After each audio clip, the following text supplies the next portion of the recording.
cracks me up.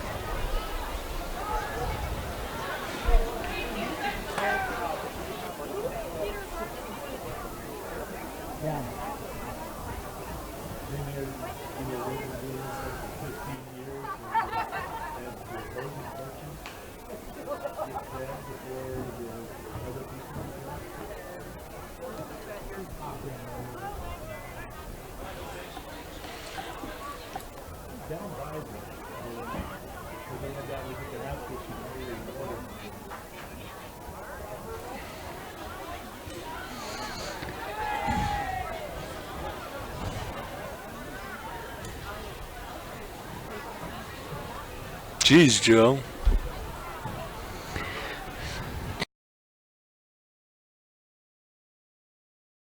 On Kennison Field, the Hermiston seniors are getting set to come out. The four captains, it will be Sayalala Zepeni, Garrett Walshley, Chase Bradshaw, and Sean Stewart. They will be followed by the other seniors, and they'll all be behind them. You only get four official captains when you go to the coin toss. So some photos right now. There's a little pomp and circumstance behind senior night. During halftime, they'll recognize the swim program as well as the cheerleaders and the marching band. All these different elements, but in a little more than 6 minutes, this game's going to kick off, and Hermiston's got to find a way to get a victory here. You're looking for a way to close the chapter on 2019. Well, Hanford tonight, they're tough. Kamiakin next week in the 5 o'clock game at Lamson, very tough. Mm-hmm. And then somebody out of the Greater Spokane League. And we've been told now that Week 10 game is most likely going to end up here at Kennison Field. So this is not necessarily the last home game of the season, just the last regular season home game of the season. But as far as figuring out how to get off on the right foot here tonight, what is the key to the game for you? Keys to the game brought to you by Second Chance Collisions. Right from the beginning, if we receive the ball, pick it up and run it back. Do not allow this thing to, unless he kicks it clear out of the end zone, do not allow this thing to get to the ground. And then run. Inside zone, outside zone. Get it going quick and make this Hanford team respect you. This is a team that we beat last year. I know they're coming back here with that little bit of fire, underneath their hindsides because they want to win this thing after we greeted them in our entrance into the MCC. But we need to run, and then defensive-wise, we've got to force them to run. Here's a secondary key to the game, the coin flip. Yeah. If you get the choice, you want the wind with you in 2 and 4. It's actually probably, if I win the coin flip tonight, I'm picking side. I'm not picking, I'll let the other team pick which half they want the ball in. I want the wind at my back in 2 and 4 in case I need to make a kick before halftime or in case I need to make a kick at the end of the game. Or even so, let's say you're in the same situation as a week ago, down 6 with 50 seconds left and 70 yards to go. If you have to do that going towards the west end zone, it's not happening. Right. If you have to do it going towards the east end zone, you can at least take a couple of what the Bulldog coaches like to call yo baby shots. Mm-hmm. Throw the ball high up in the air and yell to the receiver, yo baby, go catch it. Yeah, and that's what we're going to have to do. I agree 100% with you. It really kind of surprised me, 2 weeks ago here when we did that, and that we didn't, we did it twice. We did Walla Walla and Chiawana both. And it's situations where you want, on a night like tonight, direction. And like you said, second and the fourth quarters, we want the wind at our backs, not just for our passing and our running game, for our kicking game. Special teams especially. And you want to be able to, Trevor Wagner's got a strong enough leg, but when you can add this much more wind, and he's shown to be fairly accurate all year long, you just need a little extra height on that ball and let this wind carry it as long as you're true. Little lull on the field right now. The officials are huddled under the west end zone goalpost as the Bulldogs have their captains ready to come out. Still pictures being taken here on the sidelines. Over on the far sideline, Hanford is going to be waiting patiently for the opportunity to stand for the national anthem. And that is what's coming your direction now. It's the national anthem here, and we are going to do our best to pick this one up. It is members of the band upstairs on a wireless microphone, and so we will have that for you here as we honor the U.S. with the national anthem.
National anthem complete. Let's get you the injury report brought to you by Mirasol Family Health Center. How about this one?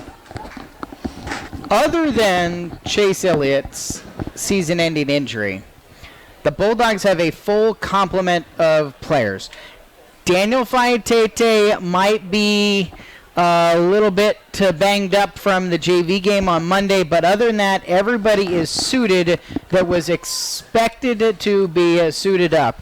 And we will have them coming your way here just after this last break. So we'll take one more break. You are listening to Bulldog Football in the Sway Motors Tailgate Show on your hometown radio station, AM 1360 KOHU.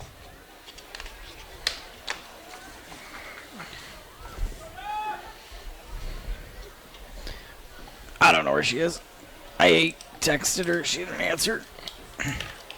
Oh, I have the eraser.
Eric Olson and Sonny Leby with you on AM 1360 KOHU. We will also welcome you if you're joining us online at GoHermiston.com. And the web stream, powered by Eastern Oregon Telecom Internet at the speed of life.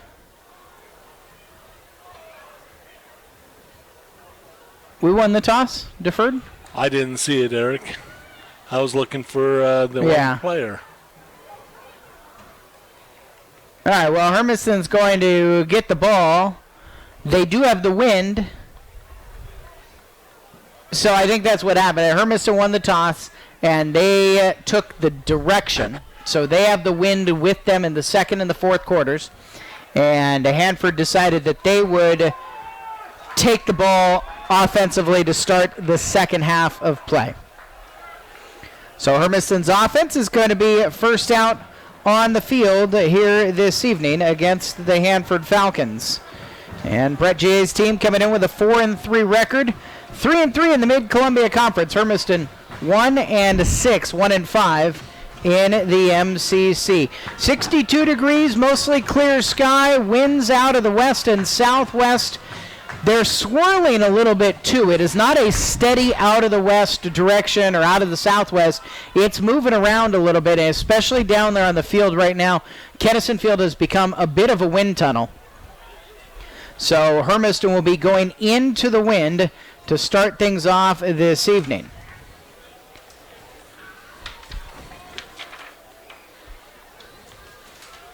And back deep for the Bulldogs. Spencer Jewell to the right. Garrett Walshley to the left. Hermiston in home uniforms, purple tops, white pants, white helmets with the purple H on the side. And Xavier Ivali has the wind at his back as the right-footed kicker approaches and kicks it away up into the airstream. But Walshley's got to have a chance with it at the 1 yard line. Coming towards the left side at the 15-20. Has a seam 25-30. Cuts to his right at the 40-yard line. Pulled down from behind. A return of 40 yards. And Garrett Walshley gives Hermiston great field position to start things off before he's pulled down by Darius Wright. And that's exactly how we needed to start this game, Eric, is get this thing down and, start off with a shorter field than we have been lately. So first down and 10 for the Hermiston Bulldogs. Sam Schwarzy, the starting quarterback, stands 5 feet 10 inches tall, 175 pounds. The junior is a right-handed thrower. 3 receivers to his right on first down and 10 from the 40. He'll hand off to Guillaume Garay coming to the left side. G falls forward across the 50-yard line. An 11-yard gain on the opening run of the contest. Adrian Cerna, did a good job, but I tell you, that was a great first down run for Garay to get another first down out of already. Garay in the backfield, the senior, 5'11", 175 pounds. This season, 167 yards on the ground. He takes another handoff, trying to run left behind the left side of the line on an inside zone, and he'll get a yard down to the Hanford 48-yard line, just inside to Falcons territory. Garay is running behind the left tackle, Chase Bradshaw, the left guard, Dustin Coughlin, the sophomore center, Francisco Atalano, the right guard, Josh Fernandez, and the right tackle, Stanley Scott. Second down and 9. Into the backfield, toss, left side run, and out of bounds on the near sideline is Zach Tovey. Tovey getting the start tonight. Trevor Wagner normally starts in that slot position. He gave his starting spot. He asked the coach to give it to Zach Tovey, the 5'8", 165-pound senior who has battled with injuries almost the entirety of his career.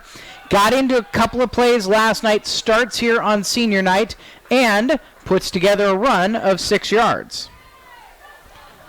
Third down and 3 up the middle for Garay. Garay's got first down yardage across the 40 down to the 39-yard line. Maybe, we'll just spend on the spot here. This may not be enough. Yeah, you got it. They're going to mark it on the 38. All right, so give him a 4-yard run and another Hermiston first down. Minute 15 into the start of the game. Throw near sideline for Walshley. Walshley on the receiver screen has it inside the 35, pulled down at the heels at the 31-yard line, picking up 7. Nice job that time. Swartz to getting it out very quick. That's the quickest we've seen him get it out, but that was short side field, so that's where he needed to go quick with it. 2nd down and 3. Hermiston moving quickly from the 31-yard line in Hanford territory. Out to the right side, quick toss. Gray has the ball knocked loose. Scramble at the 34-yard line, and Hanford has it. Yeah. Recovered on the sideline by Marcus Romero, the senior defensive end. And Hermiston, who turned the ball over 4 times last week against Eisenhower, including the opening drive, turned the ball over, moving the ball well, and then the fumble with 10:09 on the clock in the first quarter. Now Hanford's offense gets to come out onto the field, and they survive. Hermiston really moving it well. Yeah, Hermiston was running the ball right up the middle very well, and that time tried to stretch it out with that little bubble.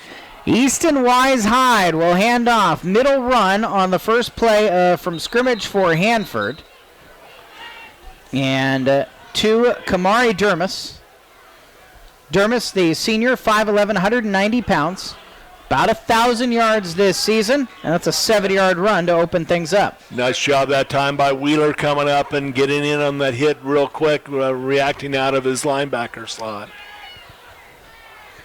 2nd down and 3. Dermis to the left of Wise Hyde. And the handoff up the middle again. Big hole across midfield. Dermison, foot race down into Hermiston territory inside the 30. Pulled down at the 25-yard line by DJ Wilson. Yeah, that time they just absolutely beat us off the ball, Eric. We had nobody really moving off the ball that time, especially to get the stuff, and just absolutely blistered us up right up the middle. 32-yard run. And 1st down and 10 at Hermiston's 25. 9:18 on the clock in the opening quarter. Wise Hyde, pump fakes, throws it. Deep ball, wide open over the middle in the end zone. There was nobody with Gabe Martinez, and the senior has a 25-yard touchdown catch, and Hanford's on the board. Wow, that's entirely too easy. Somebody did not stay with their wheel route, man, and that was just a play fake into the middle of the line and toss it up. I mean, when we say wide open, 20 yards behind anybody. The only thing that could have stopped him was if he would have tripped over the goal line, and that was it. Hanford runs a swinging gate for their extra point. They move everybody into position, and Edward De La Paz is in spot to hold. He has the hold down, and the kick is up, and it is true for Xavier Ivali to make it a 7-0 game with 9:10 left in quarter number 1. So Hanford, quick strike, works. Couple of big runs, and the pass play puts them up by 7. We'll be back. You're listening to Bulldog Football on AM 1360 KOHU.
Xavier Ivali kicks it all the way through the end zone and out to the track on his second kickoff of the night with the wind behind him. 7-0 the Hanford lead. 3-play drive that takes a little less than a minute. And Hanford, the big strike was Easton Wise High, 25 yards to Gabe Martinez, a 7-0 advantage. Hermiston moved the ball well. Now they're back out there, going to try to do the same thing. First down and 10. Wagner in. Garay takes the handoff up the middle, and Garay is hit and dropped by the defensive end who recovered the fumble in the first drive. Marcus Romero stops Garay after a 1-yard gain. Yeah, and the other big body in there was Michael Shevdov. Just Hermiston that time did not get any push whatsoever. Got beat off the line that time. Second down and 9 from the 21-yard line. Motion into the backfield, Walshley. Quarterback will give. Garay running left side and is all the way up to the 29, now make it the 28-yard line, and a gain of 7. A little something out of nothing on that play. Yeah, De La Place came up with from his deep safety position, read that one quickly and filled, but a good job by Garay. So third down and 1, 8:08 left in quarter number 1. Hermiston down by a touchdown. Garay to the left of Schwarzy, 2 receiver options that way as well, tight end to the right. Hand off to Garay, and he's going to be hit in the backfield, stopped. They'll get him to no gain. Schwarzy and Garay both got hammered in the backfield. So no gain means fourth down and 1. Yeah, that time number 71, Bobby. That's Bobby Mousa. He's the defensive tackle with Casey Madrill next to him. Peyton Collins and Marcus Romero, the defensive ends. Hermiston's going to call a timeout. We'll get you the rest of the Hanford defensive alignment. Nathan Bushman, Mason Gilmore, the linebackers, along with Connor Oberman. Kamari Dermas, Gabe Martinez, Caleb Harvey, and Amir Deng are the secondary guys for this Falcons team. Brett Jay's defense hasn't had the greatest of years, but it hasn't really mattered because they score so many points. Yeah, they do, and they score them quickly. That's just the way this team is set up. That they're able to go ahead. They ran the ball fairly well the first play. They were able to do a good job, and they're just able to go ahead. And Hermiston didn't play it honest enough, as you said, 20 yards behind everybody to try and make that play. Fourth down and 1, the ball at the 29, and Hermiston is set up to go for this deep in their own end. 2 receivers to the right and a tight end right for Schwarzy. Takes it, hands off, Garay running left. First down yardage, he gets the push behind Chase Bradshaw, the all-first-team Mid-Columbia Conference selection from a year ago. Bradshaw and Coughlin move the furniture they need to move the chains for Hermiston. Little riverboat gambling, but I guess when you're 1-6, you got to try. You can't give up field positions. Yeah, Gavin Mitchell that time in on the stop for the Falcons. First down and 10 from the 33. Into the backfield, Walshley. Toss to him. Left side swing pass. Walshley will end up being pulled down out of bounds. Got back to the line of scrimmage. No gain on what ends up going down as a run play. See, and that's a tough play there, Eric, because that's your down defensive lineman making that play on the sideline. That's how long it took to develop. Bobby Malseth, again, on the tackle that time. Second down and 9 from the 34-yard line. Garay handoff, left side run. He is caught and dropped. And coming down across that line is Oberman, the linebacker, to make the stop for a gain of about a yard. Yeah, Hermiston starting to give up pad level, Eric. They're almost on the snap coming up. They need to stay down, get the drive out, and they can start taking control of this offensive line again. 3rd down and 8, passing situation for Schwarzy into the wind. 2 in the backfield with him. Straight drop, time to throw, lots of time in the pocket. Flag out as Schwarzy dumps it off underneath. Not nearly enough for the first down. In fact, it was dropped by Walshley as he had Gabe Martinez on his back. We'll check on the marker, which is early indication holding against Hermiston, and Hanford will decline it as their entire coaching staff on the other side of the field. It's like a parallel to the ground dirty bird, just everybody waving their hands to say declined. Yeah, that's and this is the tough part here now as far as for Trevor. Trevor's got to try and keep this ball low, but drive it in some way to keep it downfield.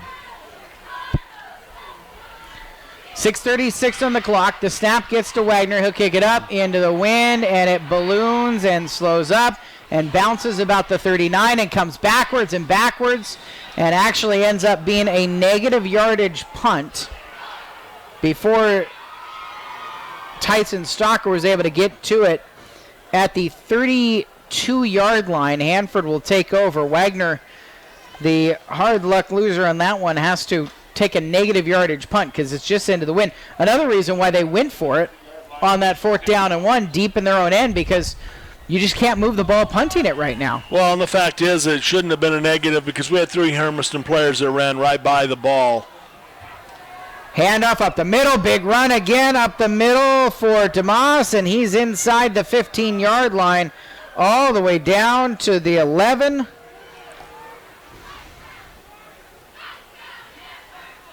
First down and 10 on that big run. Yeah, Garay in on the tackle along with Wilson. 3 carries, 59 yards for DeMoss, who takes a handoff, running right side this time, and is pulled down at the 8-yard line. Picks up about 4. Yeah, nice job that time coming up with and making the hit was Cardenas. Right now, Eric, you can see the drive by this Hanford line. They are just getting the penetration on Hermiston and getting the drive back. DeMoss to the left, and to the right is Cerna. Cerna takes it, Cerna to the goal line, into the end zone. An 8-yard touchdown run for Adrian Cerna, the 5'9 junior. Adrian Cerna with that 8-yard touchdown run. With 5:30 on the clock of the first quarter, it's now a 2-touchdown lead for the Hanford Falcons.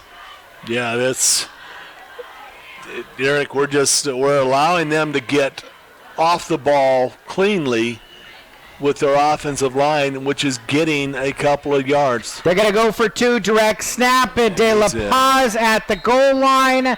Converts the 2-point conversion. So they line up in that swinging gate. Direct snapped to Edward De La Paz, and the senior runs it right down Hermiston's gut to make it a 15-0 lead with 5:31 left in the first quarter. It couldn't have started any worse for senior night. No, Cardenas in on the hit, but unfortunately it was a yard deep in the end zone. Hermiston just wasn't ready. They thought that they were going to go ahead and come back into the formation like they did the first time, and they center snapped the ball, and Hermiston was still, some of them were standing up. That's the unfortunate part about that kind of play is if you're going to see a team come out in that swinging gate, you got to expect it at any time. If they see you standing up, chances are they're going to run it down your throat. Brett Jay has been at Hanford for a while now. They've had some hard times. They're on the upswing, though. They've played well the last couple of years. A lot of experience in these last 2 teams. A lot of wins on these last 2 teams. There was a great game a year ago at Friendrich Stadium. Hermiston, in many ways, upset Hanford a year ago, 42-35. Both teams were playing really well, but Hanford was kind of looking at like maybe they're going to win the MCC. Hermiston helped spoil those thoughts. Uvalde has a high kick. It'll go to the back of the end zone, and another touchback for Xavier Uvalde. So Hermiston has it on the 20 with 5:31 left in quarter number 1, trailing now 15-0. Well, as far as they're going right now, they're starting off perfectly. That's what you want. Their kicker is keeping us deep. The first one was right at the goal line that we were able to go ahead and bring it back for the 40-yard return. And the next two weren't even close to being before they crossed out over the end zone there. 12 plays, 10 of them on the ground for Hermiston going into the wind in the first quarter, trailing 15-0. Move Wagner across the formation left to right. Go the other way with Gray. No keeper by Schwarzy. Tries to pound it up the middle, and he gets stood up at the line of scrimmage. Maybe they gave him a yard on that. Yeah, Connor Oberman in on the first get to him and hit him hard, stood him up, and that might have been better off on that read option of giving it for the option. Well, Hanford they're pinning their ears back. They're packing everybody inside and daring Hermiston to pass it. 4 receivers this time for Schwarzy. Delayed handoff, Garay up the middle. Garay runs into the second level across the 25, and at the left hash mark is thrown down at the 26-yard line. Pickup of about 6 yards. Nice job that time. Wyatt Ellard kept him from getting the first down, but that was a nice little draw play. I guess the crazy thing is with the wind, this is 2-down territory. Yeah, it's going to have to be. So from the 27, 3rd down and 3. Schwarzy to throw near sideline. Remmer has it and is out of bounds into the Hermiston sideline with first down yardage up to the 32. A 4-yard gain on the third pass of the game thrown by Schwarzy.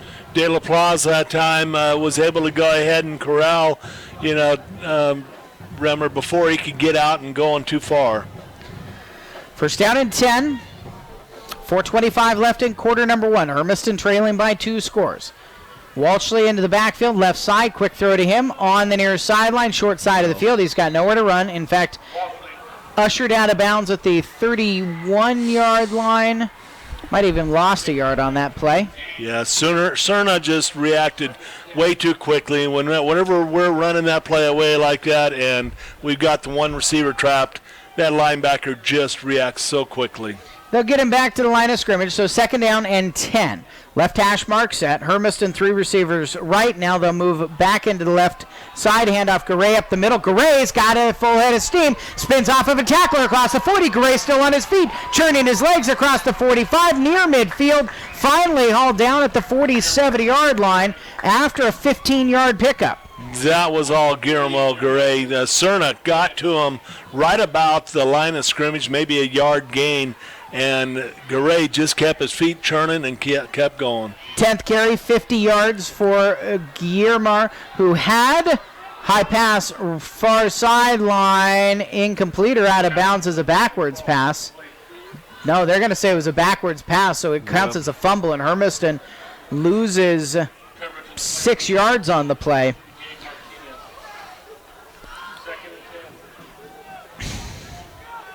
Yeah, that was not that, and that's been my question as to why we're going the backwards pass that way to make it a run.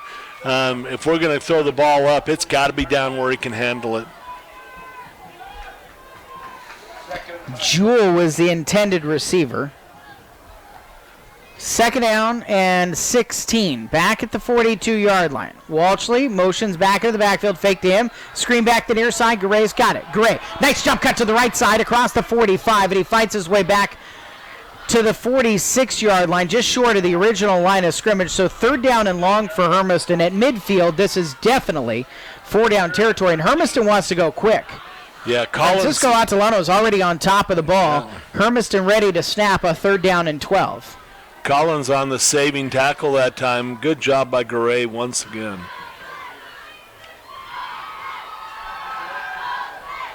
Throw over the middle at the midfield stripe. The ball is said it was incomplete. Caught. The far side's got Jewell catching it. The other side's got it dropped, so incompletion.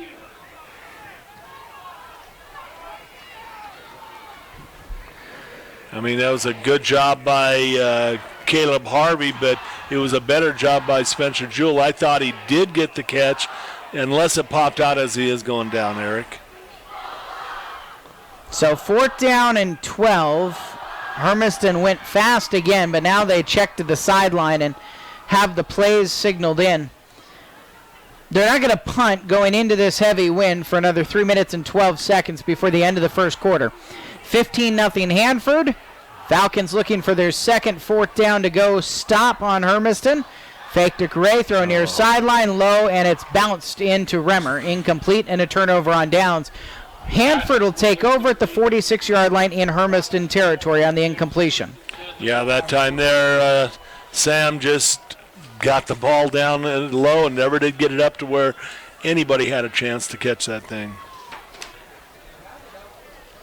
Easton Wise-Hyde hasn't had to do a whole lot. He has one pass, and it was a 25-yard touchdown to Gabe Martinez. Most of the work has been done by Kamari DeMoss. 63 yards on 4 carries. Adrian Cerna ran in the last one for a touchdown to make it 15-0. 3:08 left. First play, Hanford looking to throw. Deep ball, far sideline, incomplete. Martinez, the intended receiver, one-on-one with Spencer Jewell. A great defense that time. The only thing I can think of is he got it whenever he was going down, Eric, because he was step for step for him. Did not look like he held him up unless he fell into him as he is going down. Yeah, I thought I saw a bump there. I had gone to the binoculars because that was on the far side of the field from us. And either way, pass interference going to be the first accepted penalty on either team tonight. 15-yard variety.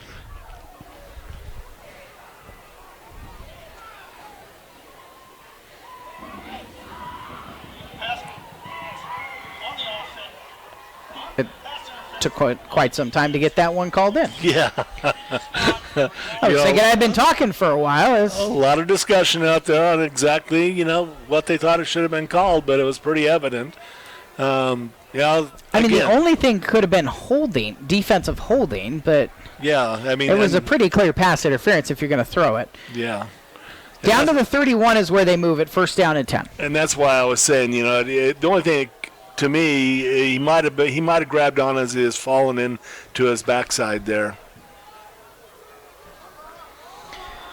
Hand off to Moss, cuts out to the left side. He's got a seam behind his left guard and fights his way near the 20 where he's finally stood up by a few purple shirts.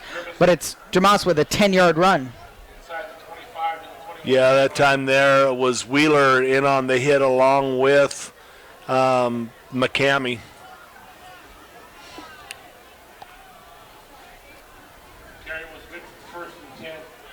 So they do end up giving...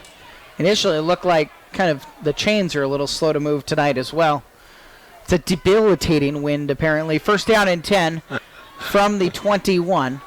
Play action to DeMoss. Time to throw over the middle, wide open, touchdown, right down the middle of the field to Caleb Harvey. Easton Wise-Hyde has had to throw 3 passes tonight. 1 was a pass interference, and 2 have been to receivers running 7-on-0 drills. Yeah, that was right in between Wheeler and Wagner. Neither one of them decided to go ahead and pick up the zig or the zag on the pattern, and he was wide open again. There was a good 10 yards difference for an easy pass for a 6. They went for 2 on the last one with a direct snap to Edward De La Paz. This time, De La Paz will set the tee down, kneel down. Everybody will move in to set up for the extra point. Xavier Yavali, low snap, and he kicks it into the line. Smacked right into the back of one of his protectors, and so no good, but 21-0 with 2:32 left in the first quarter. It's the Falcons on top of the Bulldogs here on AM 1360 KOHU.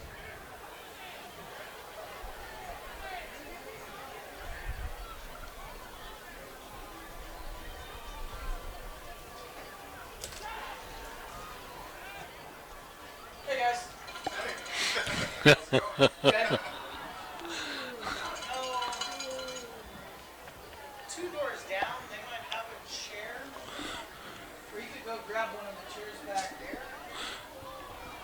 Yeah, there's 2 chairs in this one. I don't know if they have a. You might just ask them.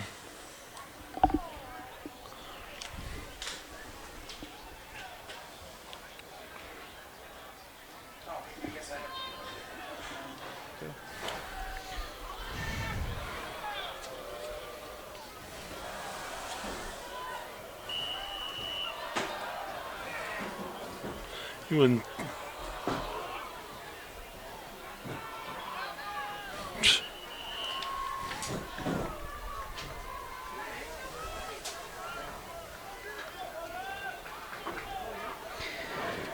Back of the end zone, a kick and another touchback for Xavier Uvalli after he missed that extra point attempt. But Caleb Harvey, 21-yard reception from Easton Wise High, 21-0 for the Hanford Falcons.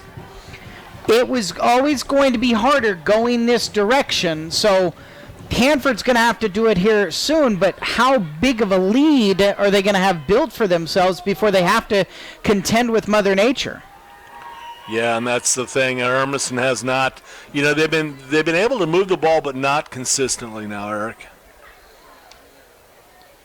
Guillermo Garay is to the right side of Sam Schwarzy, and flag out. Malseth jumped off into the neutral zone.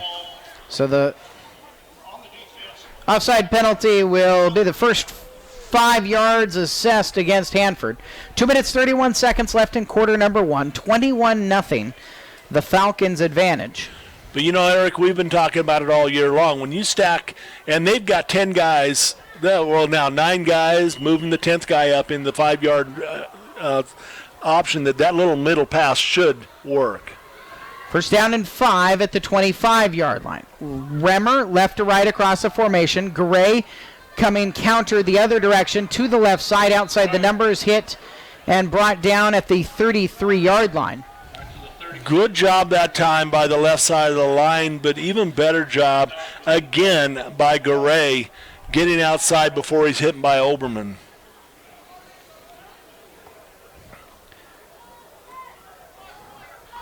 Garay gains 13 and moves the chains for Hermiston with a little more than 2 minutes left in the first half. Quarterback designed run left side. Schwarzy is caught and hit from behind.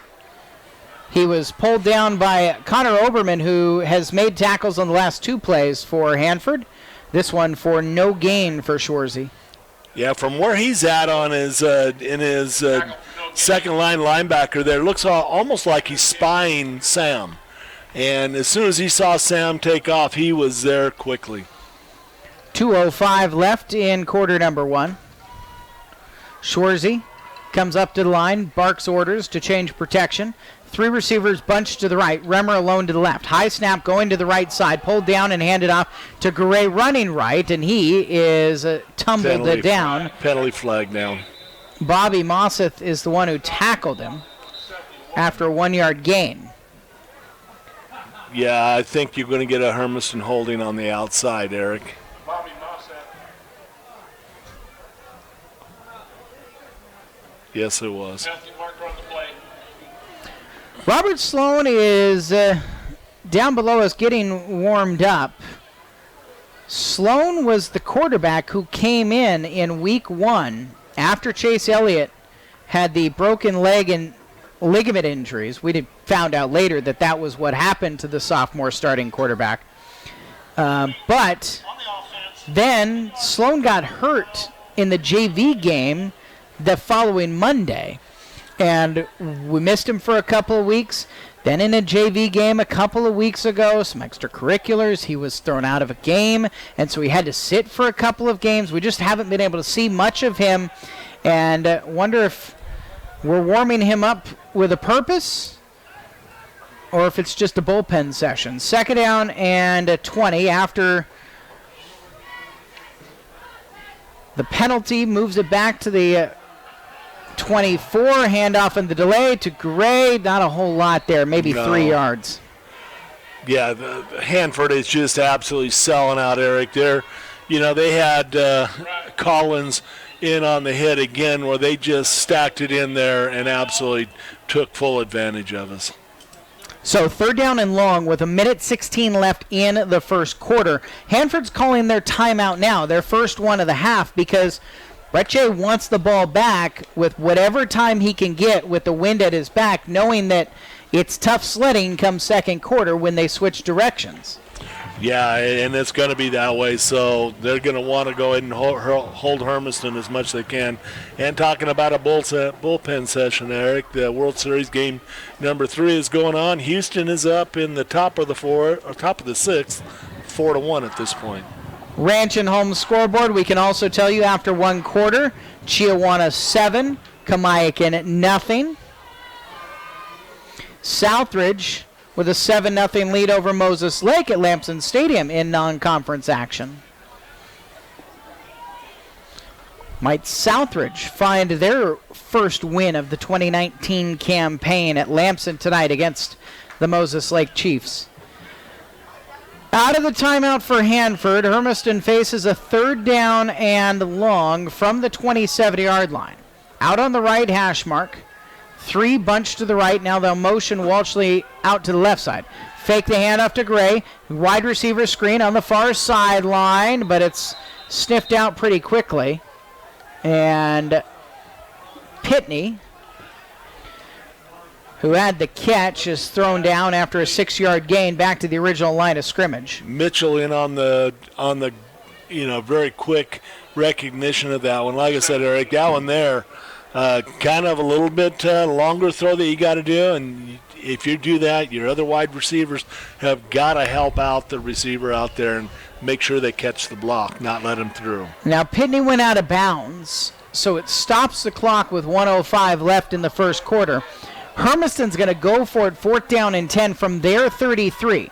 Gray out of the backfield left. Fake it that way. Want to set up the screen. It was defended well. Now on the run, Wagner has it and gets across the 35 to the 36, but he's brought down. It's only a 3-yard gain. There is a flag out from the back judge. Might Hermiston get a breath of life from the stripes on this drive? Yeah, Mitchell and a whole bundle of guys are the ones that came in and read that one and sniffed it out for the minimal gain. Wagner's first catch of the night, we highlighted in the starting lineups. Wagner asked Coach Faitete to give his starting spot to Zach Dovey, the senior. The junior saying, Coach, give him the chance. Oh. Was anybody too far across the line of scrimmage on the screenplay, which is reasonable because it was a broken play that Hanford defended well. They'll waive off the penalty, and Hanford will take over with 1:02 left in the first quarter. Leading 21-0. They got the wind at their back for 62 more seconds. Easton, Wise, Hyde. He's going to take a deep shot. No, straight up the gut, Dermas. Dermas tripped up at the 32-yard line.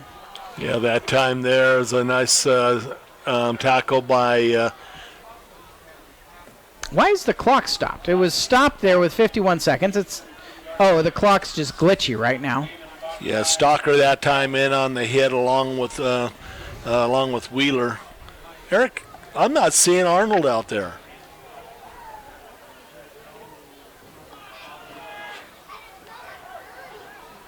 Because that's his spot. That all right, 2nd down and 6 from the 32-yard line. Play action. Wise Hyde over the middle, looking end zone, incomplete. Wow.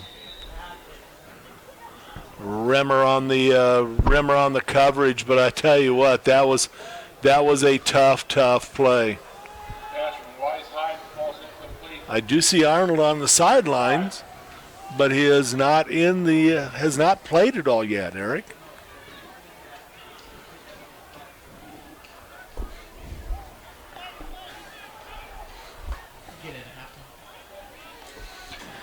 They're down 6 from the 32. 18 seconds remaining. Interestingly enough, they're like no more yardage. It's a 50-yard try for Uvalde. They'll hand off to Dermas.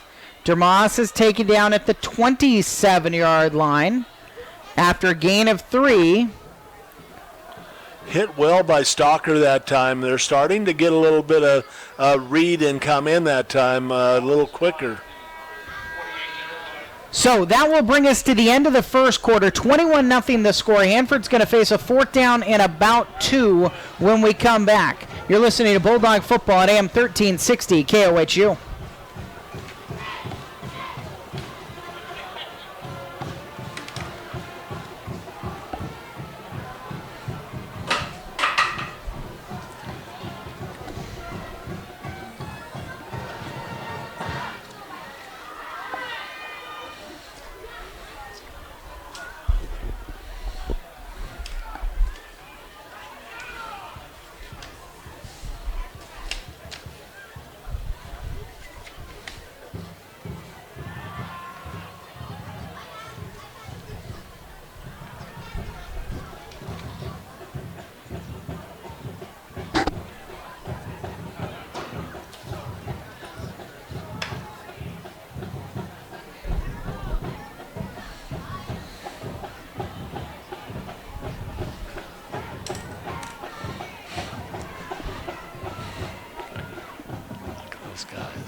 Chains standing there.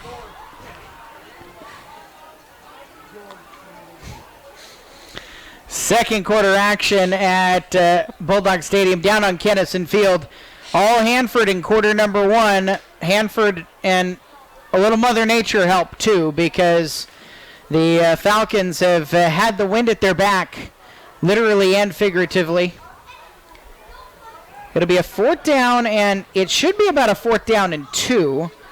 The chains are a bit discombobulated. The crew was, well, I mean, they stood over on the other end until just before this quarter was supposed to start. Now they've got everything situated. For the Falcons, they're going to go for it, 4th down and 2 from the 28-yard line. DeMoss is going to be to the left of Wise Hyde. The quarterback takes a snap. Hands to Moss to the right. He's caught, and Sapeni will throw him down. No, well, he got a yard, but not enough. Turnover on downs. Great job by Sialala Sapeni on senior night. He comes in, and he hauls down Dermas after just a 1-yard gain. Yeah, nice play that time by Sapeni, just getting in there quickly and making the hit. All right, so we'll see. Is the wind at the back the elixir that Hermiston needs? Down 21-0 with 11:48 left in quarter number 2. Guillermo Garay will be to the left of Sam Schwarzy. 3 receiver options bunched to the left, short side of the field. There's movement all over the offensive line. So, yeah, that very easily should have been a personal foul also. You cannot go ahead and run right over the top of the center on a movement like that. And that penalty should have been called on the defensive guy also. There should have been 2 penalties called. I just looked to me like Weeble Wobbles all fall down, but... Yeah, no 72 absolutely laid out the center. 5-yard penalty will go against Hermiston, move it back to the 22. And now 1st down and 15 for the Bulldogs. First play offensively of the second quarter. Handoff left side run. And across the 25 near the 30-yard line is where it will be taken by Garay. Yeah, that time Marcus Romero in on the hit, but Garay another good little run of, at least getting some yardage out of it. 8-yard gain, and it brings Garay's total for the night to 74 yards on 13 carries. Hermiston, 68 yards on the ground in the first quarter, 21 through the air. They've had way more plays. Hanford's just scored on a bunch of big plays. 2nd down and 7 now from the 30-yard line. Play action, rolling to the right side. Schwarzy out there, hounded out on the side, and he'll slip and fall. Marcus Romero credited with the sack. Back, they'll mark him at the 22-yard line. So essentially back to where they were after the penalty, 8 yards backwards for Schwarzy. Yeah, we give it right back. That's tough when you gain the 8 yards on the rush and give it right back on the sack. And it just did not look, there was nothing that they came on a little bit of a weak side blitz, and nobody picked him up. Right hash mark set from the 22, 3rd down and 15. Twin receivers each way for Schwarzy. Garay to his right. Quarterback takes a snap, steps up, deep ball with the wind at his back, wide open, Walshley into Hanford territory is where he hauls it in, pulled down by De La Paz at the 39-yard line. Yeah, that one there had Walshley not had, to wait on that ball, if it had been to continue to carry, that was 6 for the Bulldogs. 39-yard pass to Garrett Walshley, who hauls in his 36th catch of the season, brings him to about 450 yards. Throw, Wagner has it, quick slant over the right side and inside the 30. Edward De La Paz will bring down Wagner after about a 10-yard gain. Hermiston needs to keep this going. They're starting to get a little bit of hands on the knees by this defensive line of Hanford. Get it going, and if the official get out of the way, have no idea why he's got a hold of the football. Chains weren't set. 1st down and 10 from the 29. 9:40 left in the second quarter. Hermiston down by 3 scores. Motion man, Walshley into the backfield out to the right side. Looking that way, will dump it off to Walshley. Walshley caught, dropped for a loss back at the 35-yard line. Dermas was there to make the stop. Yeah, time there, it was just too much. You ran into a sideline there and was able to go ahead, and the sideline aided him to make that play, but then everybody else just reacted very quickly. That was a 2-option play. Schwarzy also had Garay going and slipping inside for a screen, but Hanford has the screen play sniffed out right now. So 2nd down and 16 from the 35 in Hanford territory. Schwarzy rolling left to throw to the sideline. Pitney has it and is pulled out of bounds at the 32-yard line. Check that, it was Wagner. Yep. And the gain is 4. Yeah, and that time there, another good play of sifting out Mitchell. But, they're making the positive plays. Now they just got to get it to where they're in the middle. They've already got Hanford loosened up. Look where their lines are right now. They're down 13. Schwarzy to throw. Time over the middle. It is caught and then hammered. De La Paz knocks Wagner down inside the 20-yard line. Good. I mean, that's the right way to go. The ball just got there a little bit late and a little bit behind. They say it came out. Yeah, the ball ended up down around the 7-yard line. Oh, I thought he had hauled that in. De La Paz knocked it out. Okay, incomplete. Yeah. My mistake. First incompletion in 5 throws for Schwarzy. 4th down and 13 from the 32 in Hanford territory, but down 21-0. I think Hermiston would have tried a 50-yard field goal if this wasn't a 3-score game, because Wagner's got the leg for it with the wind at his back. Instead, they're going to go for it. 4th down and 13. Schwarzy in the pocket. Holding. Flag out for holding. Schwarzy rolling to the right side. He will throw it to the sideline. Incomplete, so Hanford will decline the holding penalty off of the fingertips of Jewell. Yeah, if you're going to run that type of play and you're going to throw it downfield, that's got to be thrown inbounds. That was out of bounds all the way. I mean, Jewell, even if he would have had an opportunity to get his hands on it and pull it in, he would have been out of bounds by the time it was pulled in. Last week, penalties were a problem, but they were a problem because they were accepted. This week, there have been some big penalties, but Hanford hasn't had to worry about them because the play has also been positive for them. Yeah. Yeah, Hermiston, like we said in the pregame, Eric, the amount of self-destruction type things that you do, if you shoot yourself in the foot like we have on the penalty so far, you're not going to do too awful well. Turnover on downs. Hanford has the ball, leading 21-0 with 8:39 left in the second quarter. Dermas has 81 yards on 8 carries on the ground, so expect he's going to be able to, play action to throw right side. Underthrown ball incomplete. Trying to dump it in underneath to Woodrow McCulloch. But the second incompletion in a row for Easton Wise Hyde. Yeah, that time there, a nice job by Hermiston, but Hermiston still has not gotten any pressure at all on Wise Hyde in the backfield. If they want to go ahead and have an opportunity, they've got to get somebody, break somebody loose to get some pressure on them. Second down and 10, 32-yard line. Fake the end around, and it's Dermas running to the right side across the 35 and near the 36 or 70-yard line. He'll be pulled down after a gain of 5.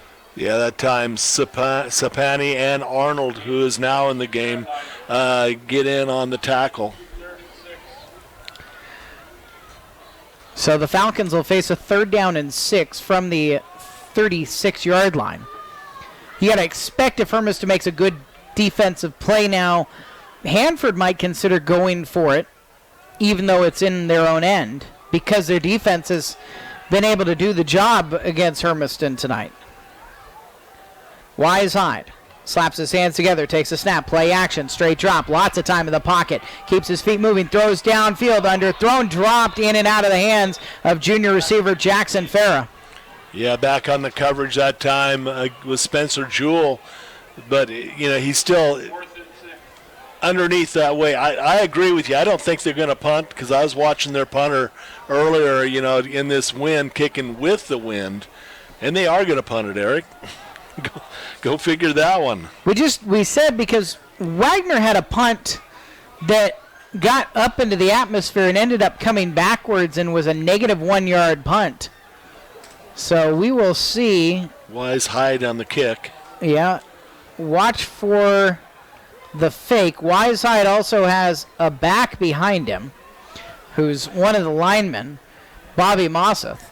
Wise Hyde will kick low in the middle of the field. It'll bounce. Hermiston will get away from it. Jewell was back to receive, and it ends up kind of squibbing its way down to the 37-yard line. Not a super long punt, but got the job done. Yeah, it did. 27-yard kick that time by Wise Hyde, and it just, it changed the field again. So Hermiston trailing 21-0, have the ball with 7:35 left in the first half. First down and 10 from the 36-yard line. Sam Schwarzy will have Trent Pitney alone to the right side.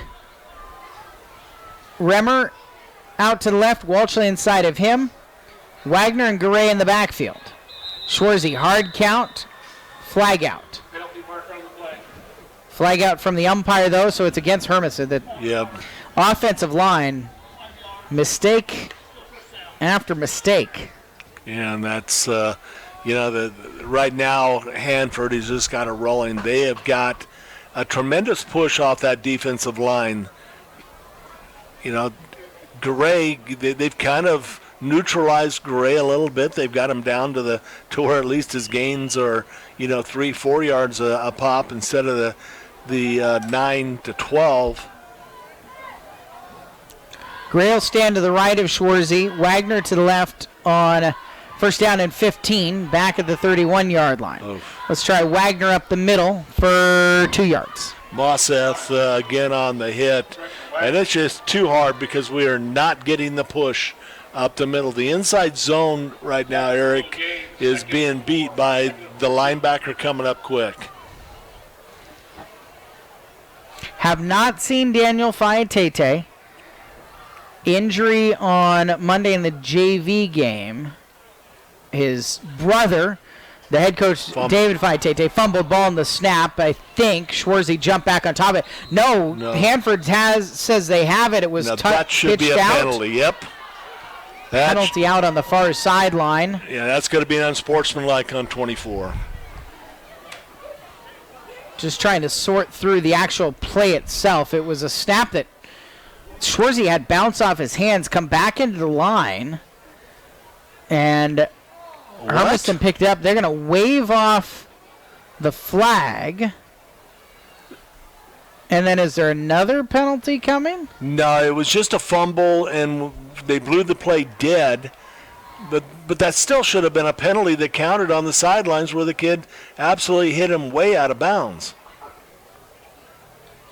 Third fumble of the game for Hermiston. They lost one of them. Third down 15 from the 32. Left hash mark set. 2 receivers each way for Schwarzy. He will play action, throw over the middle for Wagner. He's hit as the ball comes off of his hands. Just leaves him out there to dry, and Cerna smacked him. Yeah, Cerna just put a lick on him, and that was not a good play by Samuel letting that ball stay up in the air like that. 6:48 clock paused there with a 21-0 lead for Hanford. Trevor Wagner is going to get to punt from his 15 with the wind at his back.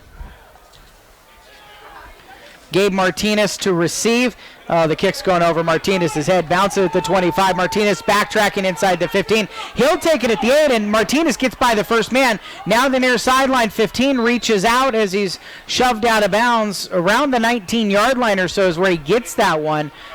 Nice play by Martinez. They'll actually say out at the 20. He'll return that 12 yards, and instead of being, pinned down inside, that could have also ended up a touchback anyway, but Martinez saves it from being a real bad situation. Yeah, that time Riley Clark being able to come in. So, as you said, kicking it, booting it from the 15-yard line, that's, a nice kick. For the first time tonight, though, Hermiston maybe has themselves in a advantage point in the field position game. 2 in the backfield. Dermas will take the handoff running to the right side. Dermas has got a hole up to the 25-yard line.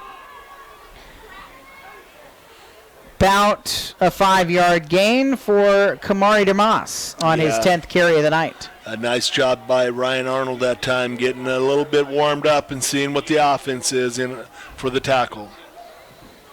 Arnold, the leading tackler for Hermiston at the linebacker position next to Coy McCamey. McCamey last week, 6 tackles, and 3 of them were for a loss against Eisenhower. Second down and 5 from the 25. Dermas again. He'll bounce off of a tackler, come down to the left side, across the 30, and first down yardage, 10-yard gain up to the 35-yard line. Wagner in on the hit that time for the good solid tackle, and to put him away was Spencer Jewell. That was just a good job of running by Dermas. He and good pursuit by Hermiston, but unfortunately allowed the first down. Thank God. Twins in the backfield on first down and 10 from the 35. Handoff, left side run, and a tackle broken by Cerna. Cerna up near the 38-yard line. Pulled down after a 3-yard gain, but there's a marker on the play. Stalker in on the hit and the stop that time. Very good read. Stalker, Stewart, Cadenas, Penny. Since Hermiston's been able to get that defensive line to gel over the last month, they've been better at getting pressure on the quarterback. They've been much better at getting tacklers behind the line of scrimmage. In fact, those 4 combined last week for a sack, a forced fumble that Stewart forced and recovered, and all told, they had 4 tackles for a loss. Yeah, holding on Hanford that time. But, yeah, they have. This defensive line, they've even brought in Riker McDonald to help out, as a down lineman there for a while at the end. But Sapani has just finally gotten healthy and helped out those 3 interior guys. Stewart as well. The senior Stewart missed 3 weeks with injury early in the season. Wise high to throw over the middle. Martinez bobbles it and drops it. He was open over the middle on a post route. Instead, an incompletion on second down and long after the holding penalty. Pauses the clock with 5 minutes, 13 seconds remaining in the second quarter, and Hanford still staked to the 21-0 lead they built with the wind at their back in the first quarter. Yeah, had Wilson on his left hip and beat, and had it not hit him where, the best place to hit him in the hands, he had a long gain. At the 28-yard line, second down and 20. Dermas has it, has a hole. He's at the 35, coming near sideline 40, and tight ropes the sideline across the 45. At the 48 is where he's finally shepherded out of bounds. Gray was in the vicinity along with Wilson. Yeah, it was a good push out by Garay, got him right on, trapped on the sideline. But again, when your linebacker is in chase mode and you're trying to catch him on the sidelines, it makes it awful tough to stop yardage. 20-yard run, 12th carry of the game. Dermas has 121 yards on the ground.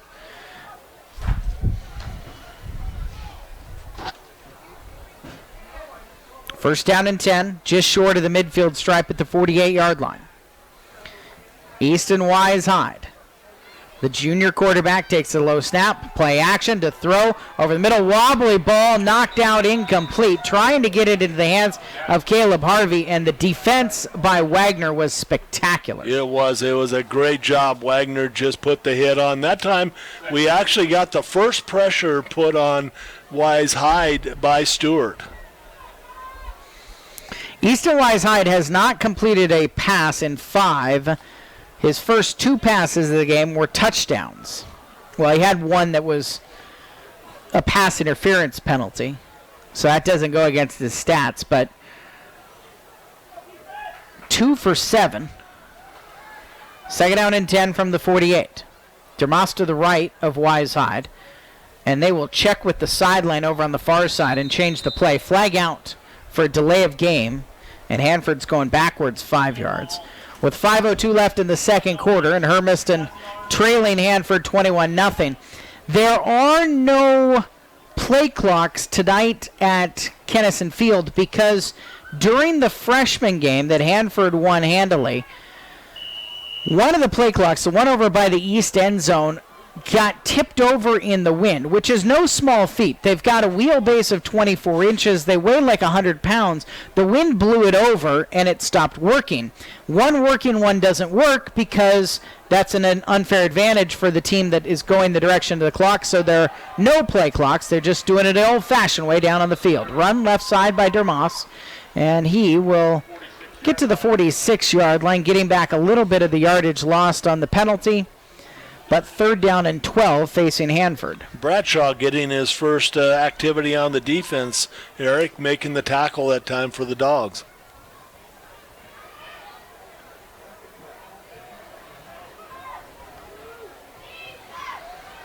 Third down and 12. Wise-Hyde, left hash mark, set, takes it. Straight drop, steps up in the pocket. Deep ball down the field for Martinez, underthrown, bobbled all over the place, picked off by Wilson. Coming the other direction. Wilson makes a man miss at the 27. He's at the 35, spins off another tackler, up to the 40-yard line. A return of 21 yards by DJ Wilson. The underthrown ball, Martinez reached back and got his hands on it and tipped it into the air. He fell. Wilson came back and had it off to the races. Yeah, he might have been better off slapping that thing down and becoming the defender on that play, Eric. It was a good job by DJ turning around, getting that ball, and then returning it for the 21 yards. 4:14 left in the first half, down 21-0. Hermiston, can they seize hold of some momentum in this game after the Wilson interception? First down and 10 from the 40-yard line. Head coach David Tate signaling in a play.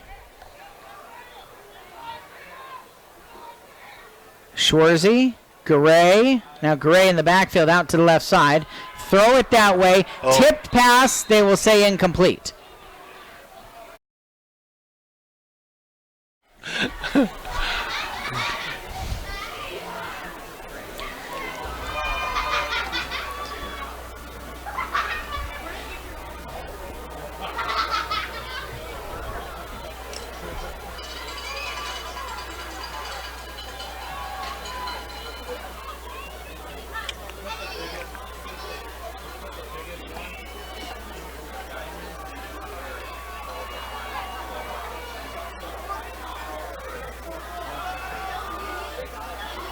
Nobody outside Wagner, just toss quick.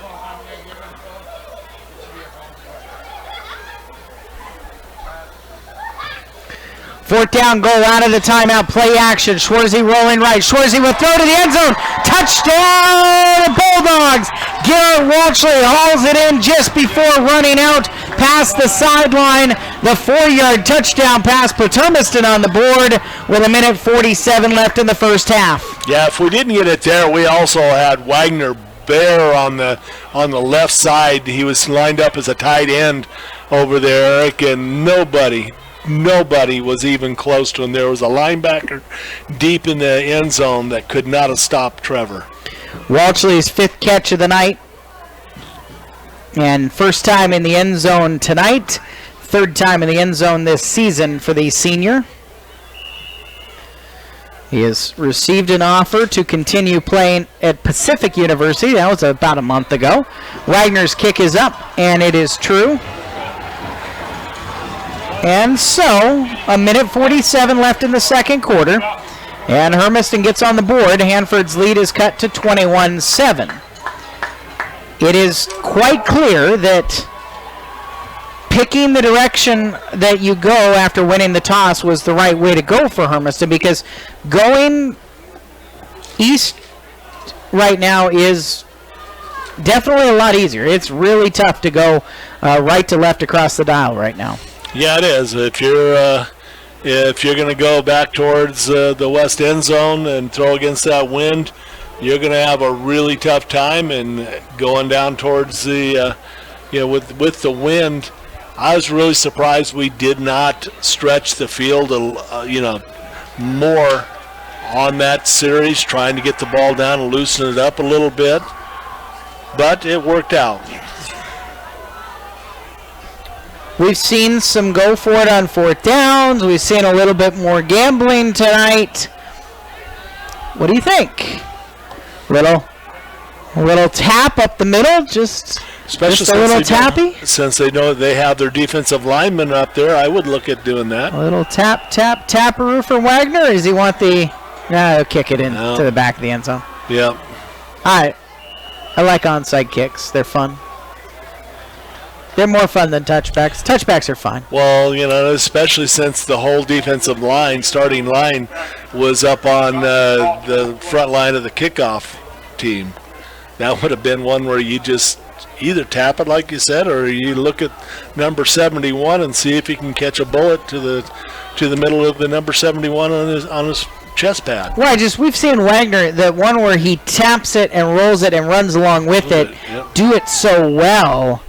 I don't know, maybe with the wind against you to start the second half. First down and 10. Still time for Hanford. Hanford to DeMoss. DeMoss has got a hole. DeMoss spins off of a tackler at the 30-yard line. Fights forward for extra yards down the middle of the field to the 33, picking up about 13 yards on the carry. And Kamari DeMoss now 135 yards. Wow. Another good tackle by DJ Wilson, and Spencer Jewell come in for the second hit. Up the middle again, and not a whole lot this time. 1:24 left, clock spinning. Bulldogs have 1 timeout remaining. Hanford has 2. Hermiston can make a stop here for no gain or even a tackle for a loss. You got to use the timeout. Yeah. Try to get the ball back with the wind one more drive.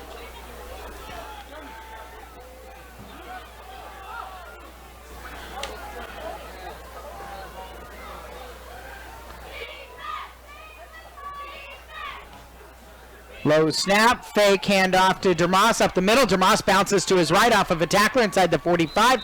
First down yardage. There's a flag out, however, as Dermos ran up to the 47 and picks up 10 yards.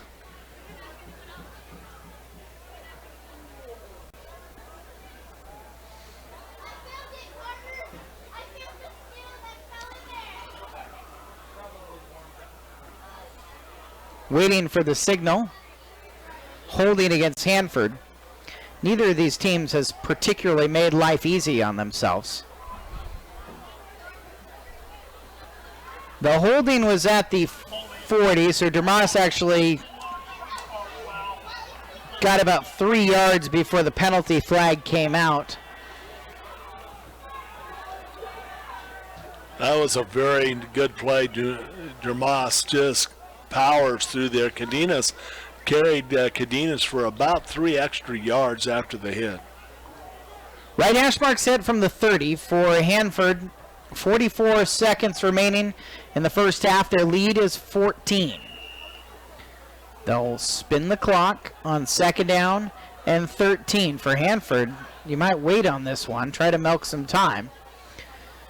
Quick snap, handoff to Dermas. Dermas runs, breaks a tackle, breaks another. Dermas all the way up to the 40-yard line, runs for 10 yards. Yeah, McCamey in on the tackle that time. Just absolute power running right now behind that offensive line. 156 yards for Dermas in the first half. And it looks like that's going to be the last play of the half for Hanford. The final seconds wind off the clock. Hanford is going to take what they have into the halftime break. 21-7 here at Bulldog Stadium down on Kennison Field. Hanford takes advantage of a big first quarter, and they lead by 2 scores going into the locker room at the break. Coming up, Tom Mitchell Ford Country halftime show on your hometown radio station, AM 1360 KOHU Hermiston. We also welcome you if you're joining us online at gohermiston.com and our web stream. It is sponsored by Eastern Oregon Telecom Internet at the speed of life. We have on the Tom Mitchell Ford Country halftime show the head coach of Hermiston softball programs. It's slow pitch season. Kate Greeno's team, the NCC champions, after sweeping Chiawana on Tuesday night. They've won 14 in a row and are the number 1 MCC seed going into the District 8 tournament up in Spokane. They'll take on Rogers tomorrow at 11 a.m. We'll hear from Coach Greeno when we come back on the Tom Mitchell Ford Country halftime show here on your hometown radio station.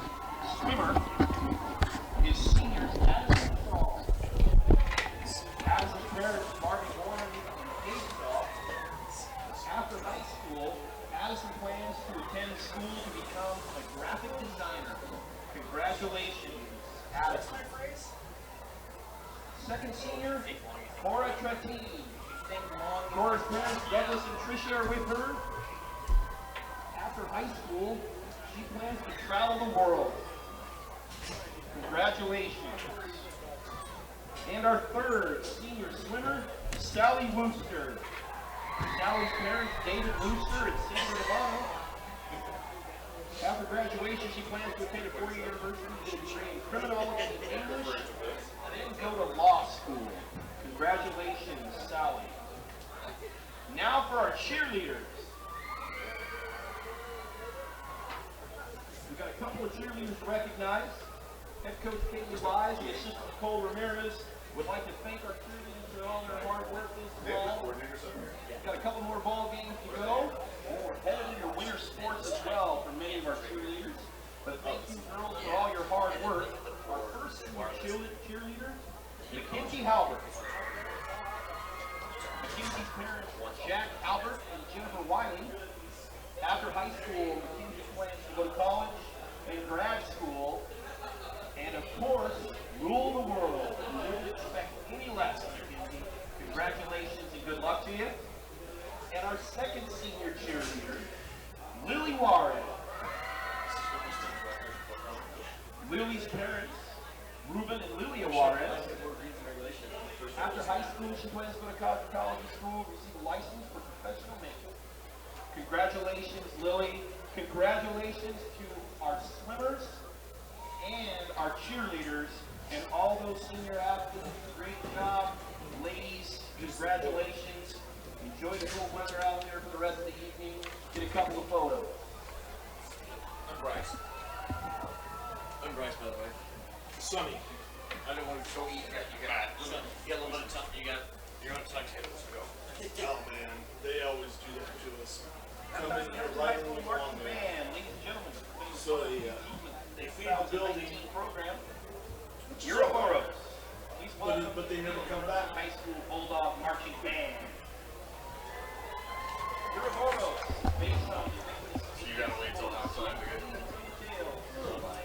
It's just not so awful bad at times. It just depends on how long the game has been.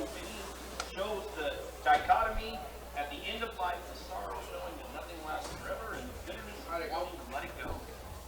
In movement 3, so windy.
Tom Dental Ford Country halftime show on your hometown radio station, AM 1360 KOHU. We welcome as well if you're joining us online at gohermiston.com and our web stream powered by Eastern Oregon Telecom. Internet at the speed of life. Hanford 21, Hermiston 7.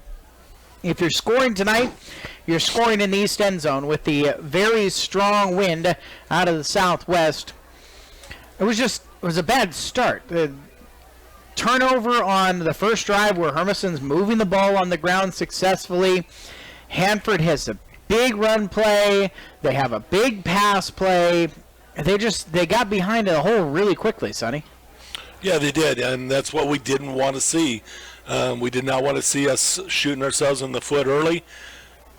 We did, paid the price twice in the first half, now down 21-7.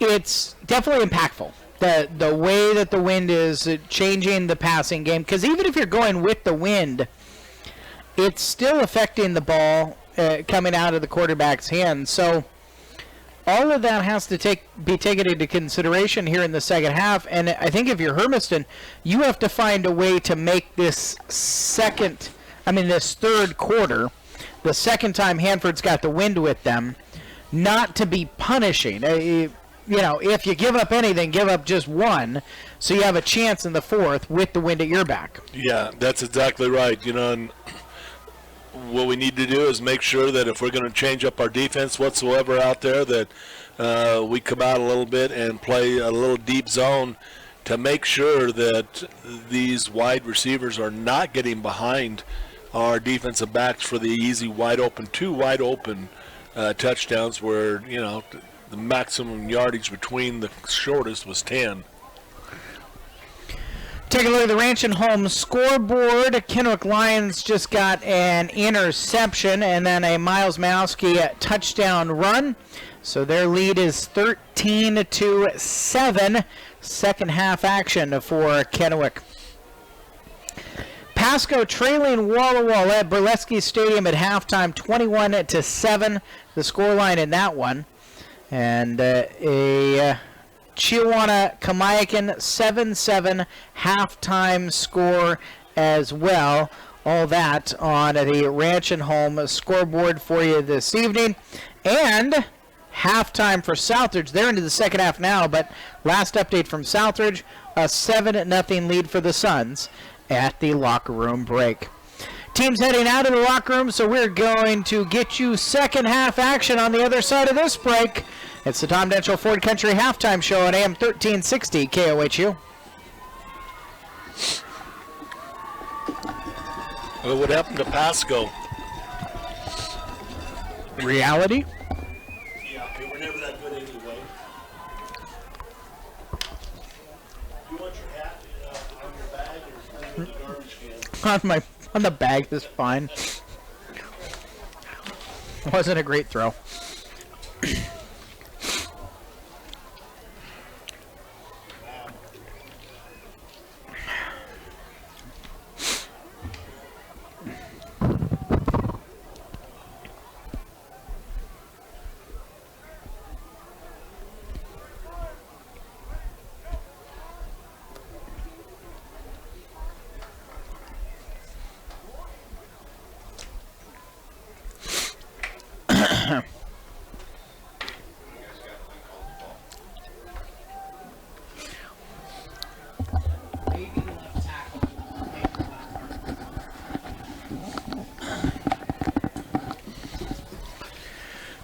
Hanford lead over Hermiston at the half. Before we get you some numbers here, I already gave him a hard time because I had to find out about this on Twitter. But our friend, Billy Gates, has made a major life announcement. Going to throw off our golf games as well.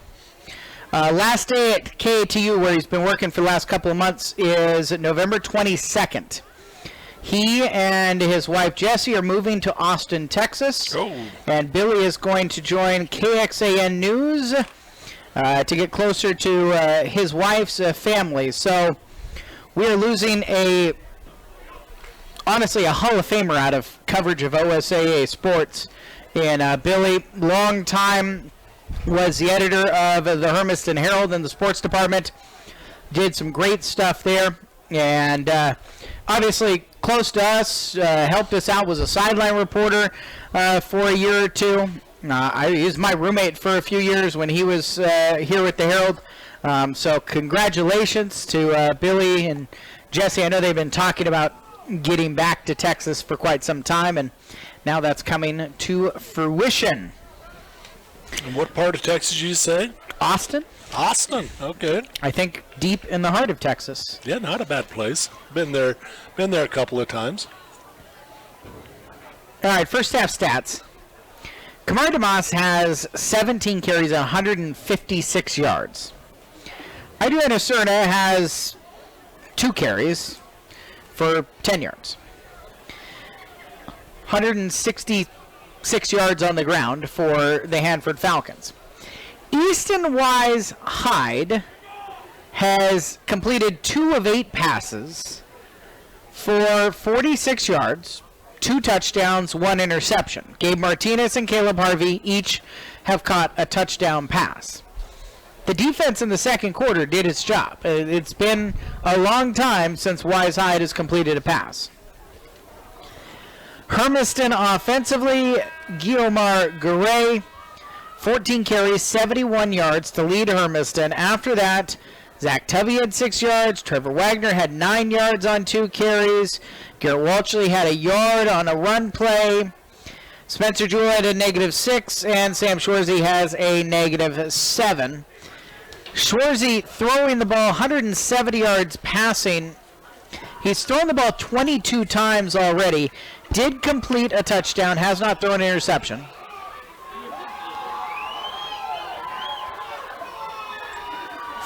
$12 of 22.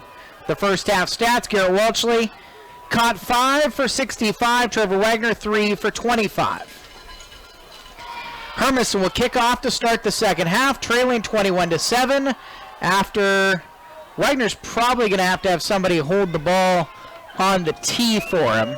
Temperatures dipped into the 50s. Wind is still whipping out of the west and southwest under a mostly clear sky here in Hermiston. Bulldogs, purple tops, white pants, black numerals, white helmets, white tops, purple pants for the Hanford Falcons with black helmets. And it will be a squib kick. DeMoss picks it up at the 25 and is taken down at the 30-yard line. Quick downfield coverage, DJ Wilson in there on the stop, and first down and 10 for the Falcons offense.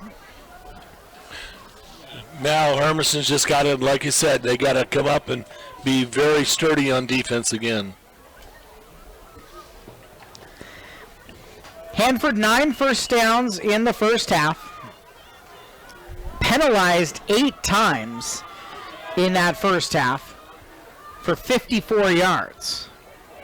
Handoff end around run. Martinez, who scored the first touchdown of the game, is shepherded out of bounds at the 37-yard line after a 8-yard run. Spencer Jewell on a nice sideline tackle that time. But again, you know, they have student body right and left. They're getting their guards and tackles moving very well out of there, Eric.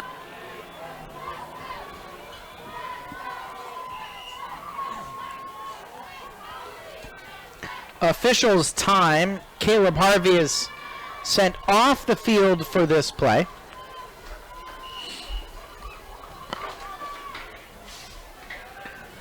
Right hash mark set. Second down and 2. DeMoss, left side run. Bounces out to the outside. Gets the first down yardage outside the hash marks at the 41-yard line. He's pulled down after a 3-yard gain. That time, Sapeni and Arnold in on the tackle again. Arnold starting to warm up back there on the hits and reading very well. It's a great spot. They ended up making that a 5-yard gain. Wow. First down and 10 from the 43. Low snap, pulled in. Wise Hayes pump fakes. Now he'll throw downfield, incomplete.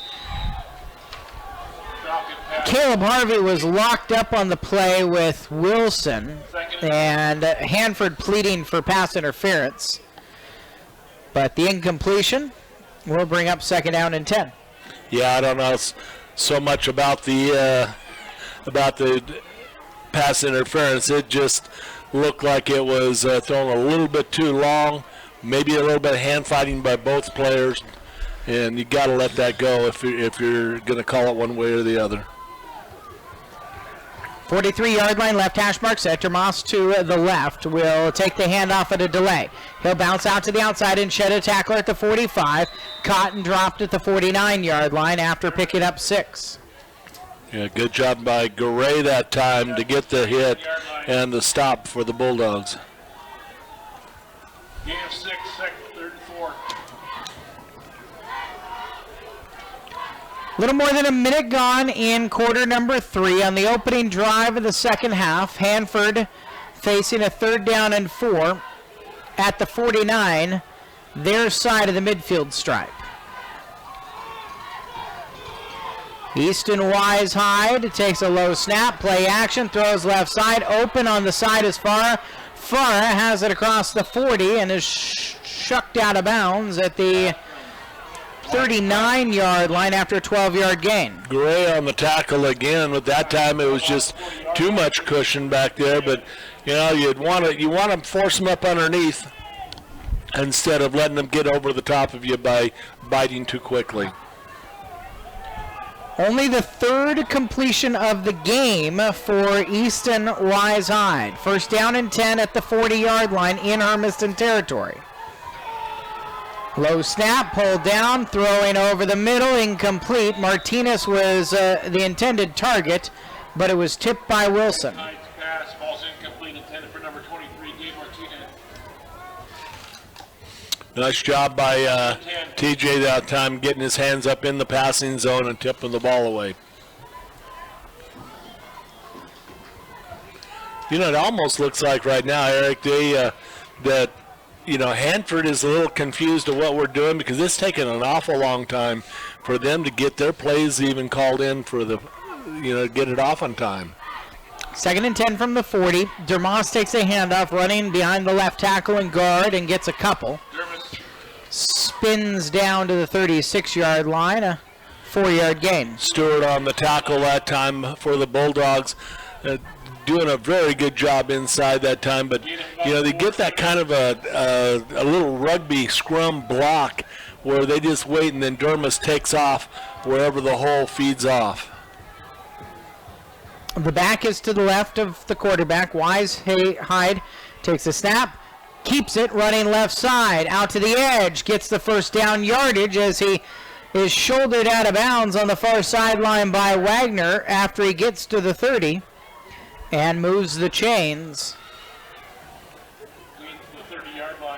Yeah. First carry of the game for Wisehyde. They've been showing that read option all night, and finally he actually pulls it out and runs. Yeah, TJ Wilson just about had him stop short of it, and then he spun, and that's when Wagner was able to go ahead and pop him out of bounds, but not until after the 1st down finish on the run. Kamar Demas to the right side of Easton Wisehyde. It's a throw. Wisehyde, deep ball, right side, too far for Caleb Harvey, incomplete. Harvey got behind the defense, but the pass was not on point. Yeah, nice job. Spencer Jewell allowed the step to get by him, but a good job of at least holding him up long enough so that the pass was going to carry too deep. 9:25 left, quarter number 3. Hanford 21-7. That was the lead at halftime. This is the first drive of the second half.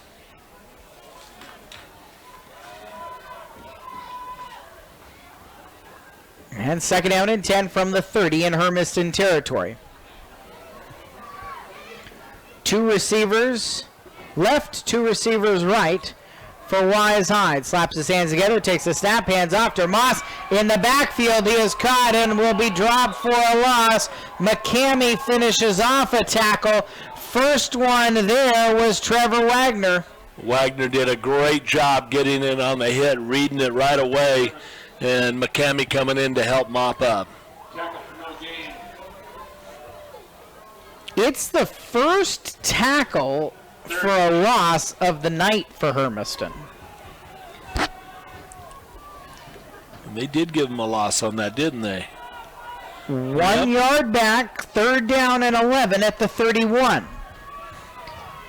Twin receivers each way. Dermas out of the backfield to the left side. Look that way, now over the middle. Wise Hyde winds up, throws over the middle. Touchdown.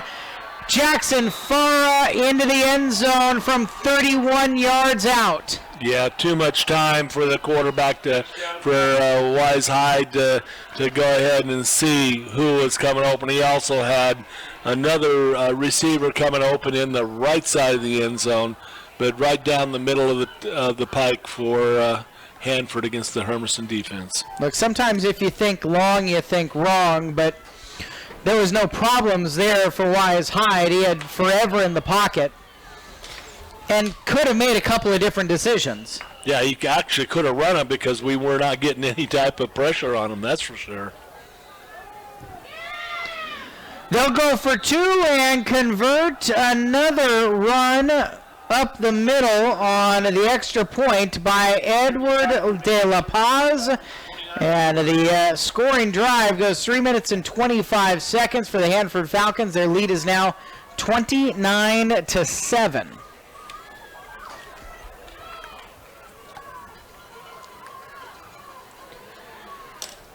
Easton Wise Hyde has 99 yards passing. Of 13 passes tonight, he's only completed 4, but 3 of them have gone for touchdowns. Yeah, that's not what you really hope to see and do in a situation like that. And so here's the thing. We came in saying if you're going to give up 1, you're probably giving up 1 with the Mother Nature help in the 3rd quarter. So it was on the first drive, but if you planned on giving up just 1, it's not that big of a deal if you can bounce back from that here on this drive. Xavier Yavale will kick with the wind at his back and kick it through the end zone for a touchback. So Hermiston has it on the 21-yard line.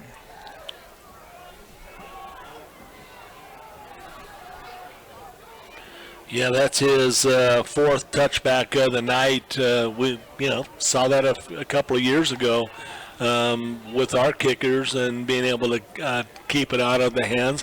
The one time he put it in play, Garrett Walshley made him pay and got the return out to the 40-yard line to give us a little bit shorter field.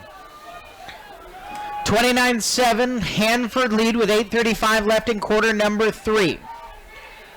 Sam Schwarzy's got 2 receivers each way, stacked on top of each other from the 20-yard line. He'll slap his hands together, motion in, handoff, left side run for Walshley down the near sideline. He's got a seam at the 40. Walshley to foot race, near sideline into Hanford territory. 25, 20, 15, 10, 5, touchdown! Hermiston, an 80-yard touchdown for Garrett Walshley. That time there, he got absolute great block out of Rimmer on the outside where he got the seal. And I believe it was it Pitney that was with him out there and was able to push him outside. Both of those guys got it, and then Garrett just made his fantastic play all the way downfield.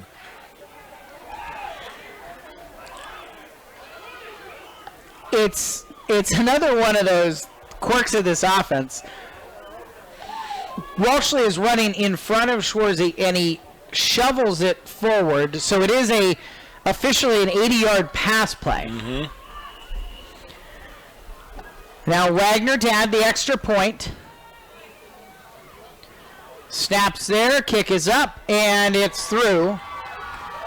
8:22 left in the 3rd, 29-14. Hermiston gets their quick strike response to that touchdown. Now the onus is on the defense to get a stop. And the nice thing is we got that quick response against the wind, which it was a short little pass, of course, like you said, turned it into 80 yards. Now Hermiston, I don't know that you would expect Hermiston to try and steal a possession right now against this wind, but do it. If they go out there and Hanford goes out there with their offensive line or their defensive line basically on the front line again, which they have out there again, I would do it. I would do it exactly right now because they have nobody except for on 30 yards back and 15, 17 yards deep from the actual play. Do it. I would like to see it. We need it.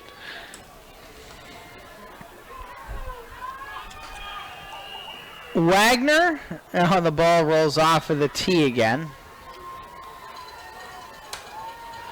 Honestly, if they had to have somebody come hold it, that would be even better because I think it just sells the idea that you're going to kick it away even better. Yep.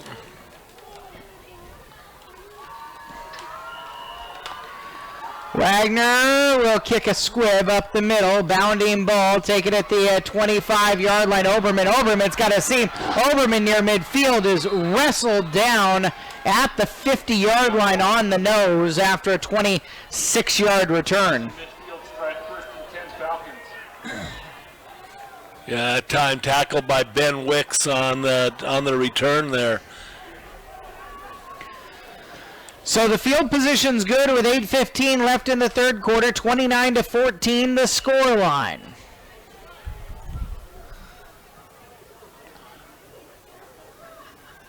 Ranch and Home scoreboard end of the third quarter. Southridge lead over Moses Lake 14-3 now. End of the third, Kennewick leading Richland 13-7. First down and 10 from the 50. Low snap, Wise High throws near side. Bubble screen set up and completed to Mitchell. Mitchell down the near sideline, shoved out of bounds by Wilson at the 30-yard line after a 20-yard gain. Yeah, that was a well-designed screen pass up underneath the bubble that time, and they really exploited us. Good thing that DJ, was able to go ahead and get there and get the shove out of bounds. First and 10 Falcons. First down and 10 for Hanford. At the 30 in Hermiston territory. 3 receivers left for Wise Hyde. He'll hand off. Left side run for Long. Brandon Long's first touch of the game. And on the far sideline, a flag comes out as he is tackled at the 23-yard line. 70-yard run. Check on the marker.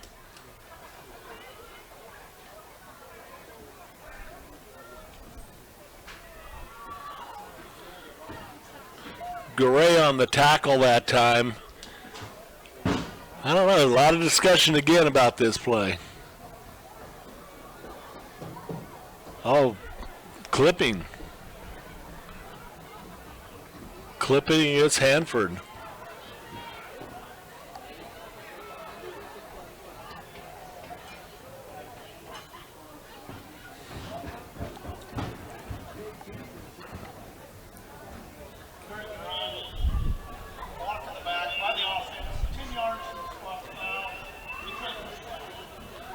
So it'll be about a first ninth penalty of the night.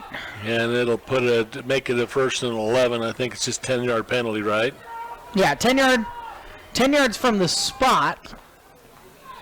So that'll put it about the 31, 32, 31. How is the spot of the foul 4 yards downfield from where the play ended?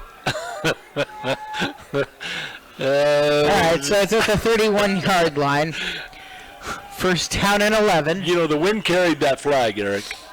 No, I get that, but it didn't carry the ball carrier, Brandon Long. I hear you. Dermas is back in the backfield to the left of Wise Hyde, who drops the snap, picks it back up, scrambles around to the right side, caught from behind and dropped for a loss by Sapeni. Nice job. Sapeni stayed with that one there and just did a good job and taking him down for a loss of about 10, 11 yards.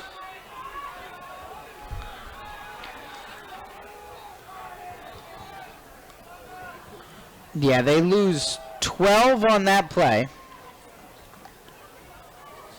And fumble the ball for the first time tonight. They don't lose it, obviously, but they lose big yardage. And now second down and 22, back at the 42. Wise Hyde, play action, time in the pocket. Now he's caught and dropped for a loss. Sacked by Stewart at the midfield stripe. Stewart just did a fantastic job for the 8-yard sack that time. Hanford quarterbacks are really well trained. They always keep their feet moving. They really do shift their body around well. But that time, the clock in Wise Hyde's head just didn't alert him to the fact that he was going to be in trouble. Third down and a country mile. They've got it back in midfield. They got to get to the 20. Is exactly 3rd and 29. Shovel pass to Dermas. Caught by Arnold at the 46-yard line. He practically hog-tied him after a 3-yard gain. That was absolutely nice job by that time of staying at home by Arnold and making that great tackle around both ankles. Halfway point of the third quarter. Hermiston, aided by 2 sacks and a penalty, are forcing a Hanford punt with 4th down and 26 facing the Falcons. Wise Hyde is the punter. He will, excuse me, they let this time Mosseth kick, and that is fielded by Jewell. Jewell gets it a little bit forward to the 13-yard line, but prevents it being inside the 5, so Hermiston has it 1st down and 10, down 29-14, with 5:30 left in the third quarter. Smart job by Jewell that time, knowing that that ball was hanging up and that defense was coming. They were going to be able to possibly stop it down inside the 5 and at least getting a 2-yard return on it. Sam Shorzy and the Bulldogs, 1st down and 10 from the 13. Shorzy hands off to Garay. Garay has a seam, comes to his left, breaks a tackle across the 20, and upended at the 25-yard line. 12-yard 1st down run for Guiomar Garay. And Madriel on the tackle that time. Good job. Hermiston starting to get a little bit excited and getting some push out of it. 1st down and 10 at the 25-yard line. Motion Wagner into the backfield. Toss to him, running right side on the sweep. Wagner hesitates, now will put his shoulder down and fight his way all the way to the 30-yard line. Some Hanford Falcons saying the ball came out and they've got it. Now more Hanford Falcons are saying they've got it. Now every Hanford Falcon is saying they've got it. Although Dustin Coughlin comes from the bottom of the pile and hands it to the official.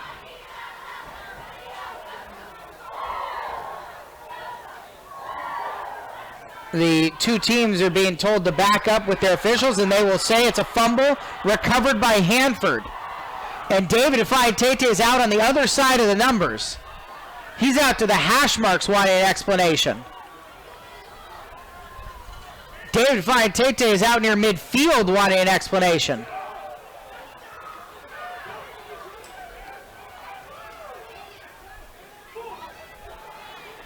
This is the most demonstrative we have ever seen David Ifeatete. He has been flagged, and he's been flagged again. David Ifeatete There's no reason. has received 2 flags. He was all the way out at midfield after the bottom of the pile. Coughlin came out with the ball. They said it was Hanford ball.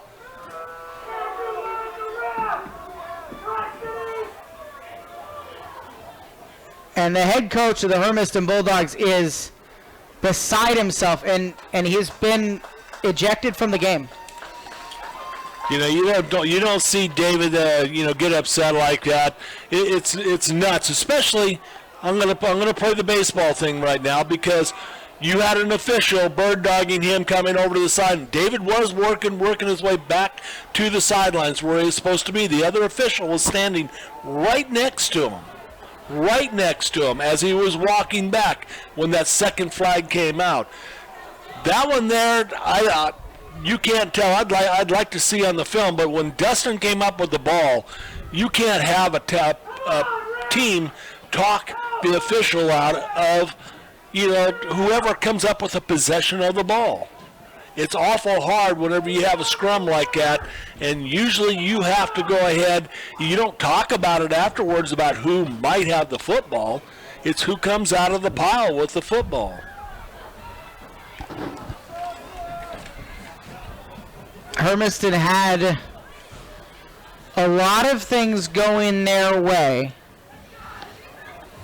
That fumble, Hanford guys started pointing that they had it and they had it. There wasn't a whole lot of movement by the officials, like there was something going on. All right, we're going to hear from the white hat. Let's listen in. Well, before we hear that now, Rick Wells is going to take over, designated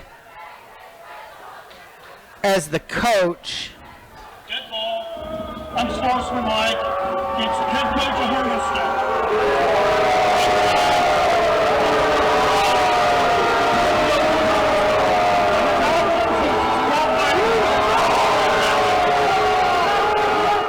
So you couldn't really hear the end of that. There wasn't a whole lot of explanation to it. It was 2 dead ball unsportsmanlike penalties against David Fiatete, and he's been disqualified from the remainder of this game. He'll also, unless this gets changed, be facing a suspension for next week's game against Kamayakan. The Bulldogs without their head coach with 4:47 left in the third quarter, trailing Hanford 29-14. And Hanford, they're going to have the ball first down and goal from about the 7-yard line after the 2 penalties against Coach Fiatete. So Hanford first down and goal, handoff to DeMoss, running left side. DeMoss pushes the pile, still on his feet, and they will whistle him down at the 3-yard line, picking up 4. 3-yard line. Second goal.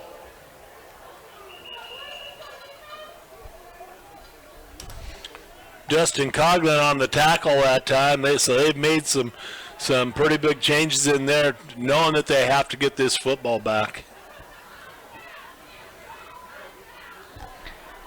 Second down and goal from the 3-yard line. Hanford's a little bit wobbly out there. Dermas was a little bit banged up, had to run off the field.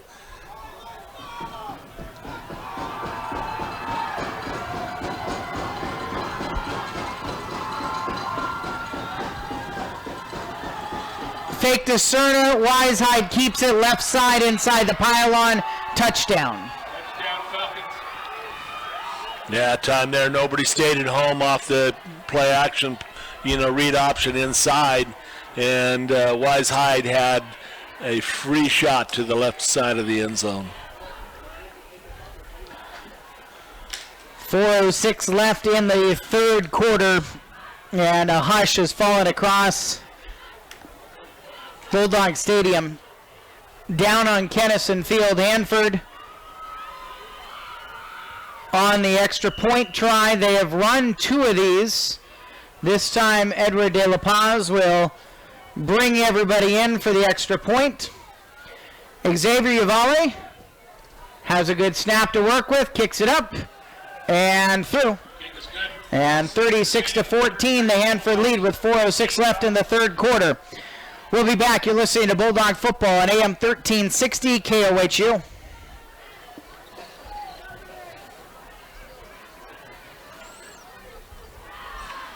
They have 2 two-point conversions, right? Yeah.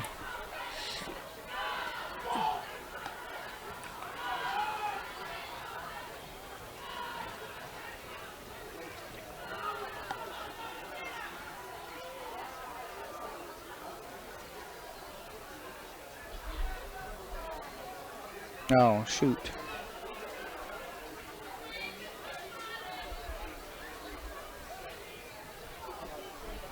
Mm, 95. Yeah. It's,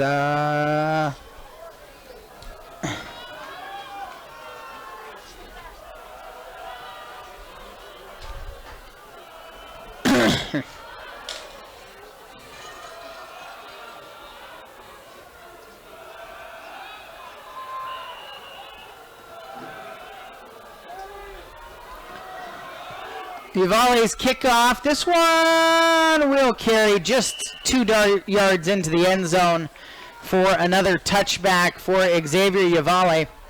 4:06 left in the third quarter. Hanford 36, Hermiston 14. The Bulldogs operating without head coach David Faitete, who, after at the very least a dubious fumble call, because Hermiston's left guard comes out from the bottom of the pile with the ball, and they gave it to Hanford.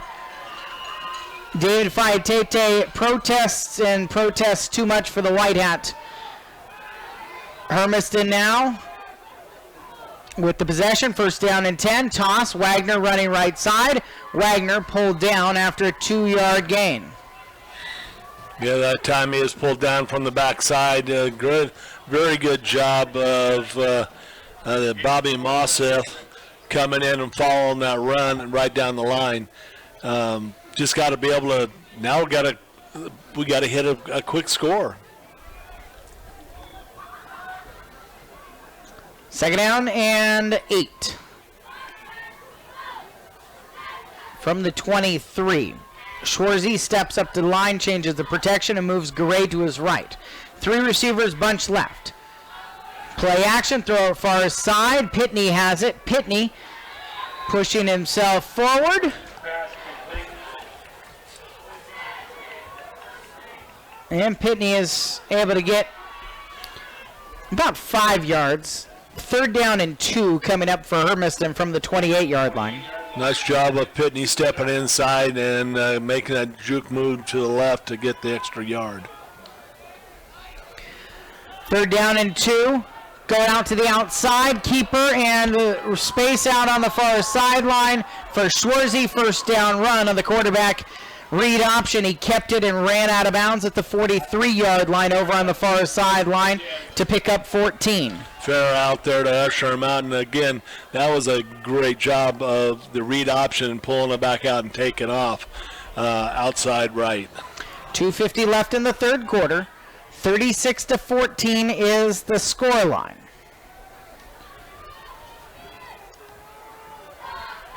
From the 42-yard line, right hash mark. Schwarzy motions Walshley into the backfield, dumps it to him on the left side. Walshley trying to get out to the edge. Now he'll switch his field. Schwarzy setting up the lead block for Walshley. Walshley out to far sideline. He's got speed across the 50 and all the way down to Hanford's 45-yard line. He ran about 60 yards on the play and he gains 14. Gabe Martinez that time. That's a good thing that Gabe Martinez stayed. He's a left outside linebacker. A good thing that he stayed at home and ensured that actually he's a left side safety, the free safety, and stayed at home and was able to keep that one from scoring. Schwarzy to throw, far sideline, completes it quickly out on the far side to Pitney. Pitney gains 4 yards to the 41. And what Hermiston's doing is making Hanford shuffle in and out. A lot of new people on that defensive line trying to keep them from getting tired. 2:05 left in quarter number 3. Second down and 6 from the 41. Garay, Schwarzy, handoff to Garay. He'll get back to the line of scrimmage before he's driven backwards. No gain.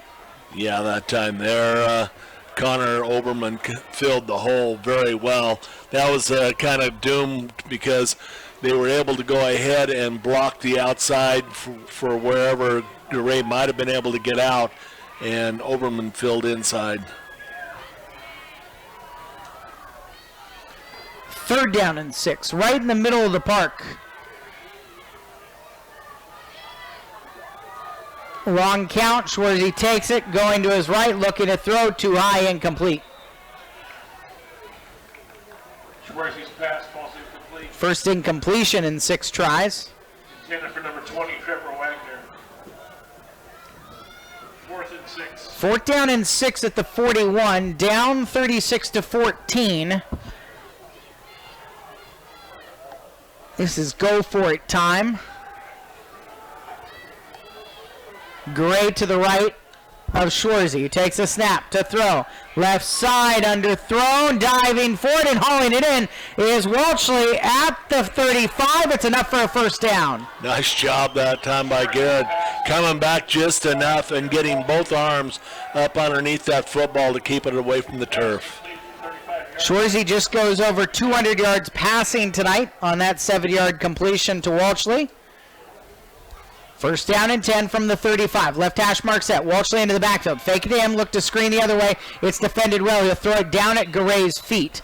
Incompletion. Good decision by Schwarzy as Hanford again had that screenplay defended well. The only thing he could have done was look back out to Garrett, because once Schwarzy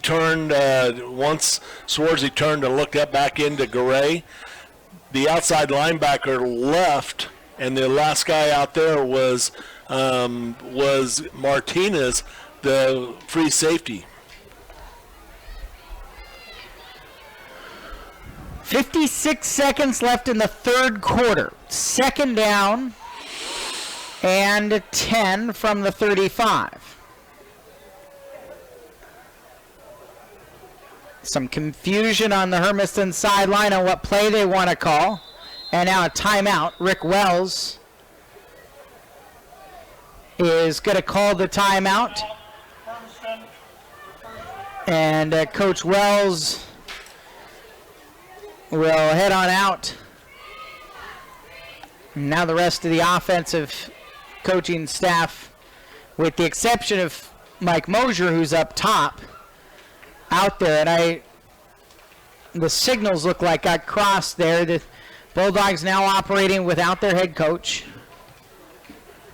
Oh, why Walshley's off the field right now?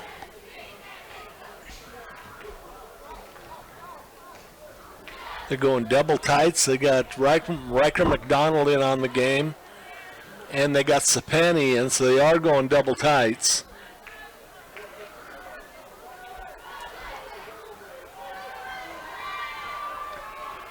Second down and 10 from the 35. 2 receiver options right for Schwarzy. Garay to his left shoulder.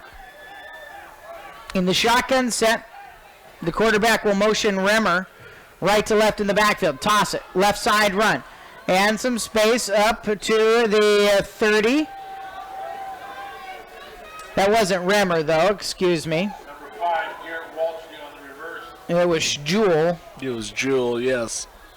Longest spot at the 49-yard line. Jewell gains 6 on the play. 3rd and 4. Another one of those little 1-yard pass plays that works like a fly sweep. Third down and 4 to go from the 29. Got to figure you're in 4-down territory. Schwarzy rolling right, throwing to the sideline, underthrown, incomplete.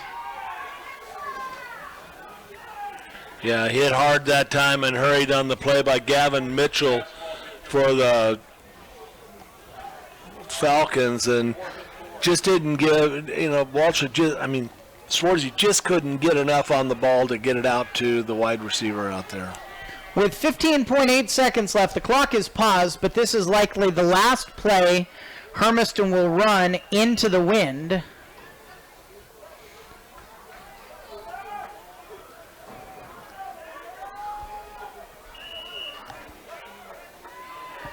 Three receiver options left for Schwarzy. 4th down and 4 from the 29. Feels like a must-convert delayed handoff. Pushing forward, diving for the 25. Hermiston should have it. Garay on the delay gets the yardage for a first down. Nice job that time. That was a tough run by Garay. He just had to put his foot in the ground for the last in fact, the last 3 yards and push everything he had. And Hermiston will get one more snap off. Brock Remmer near sideline catches a screen for the receiver, fumbled loose, and Hermiston recovers it on the sideline. Walshley picks it up, and it ends up being at the 13-yard line after the ball was knocked out of Remmer's hands. So that's the last play of the third quarter. Hermiston with the wind at their back going into the fourth quarter, down 36-14 when we come back on AM 1360 KOHU.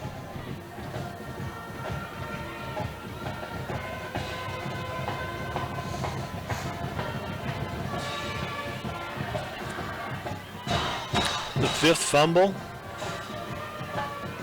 Yeah.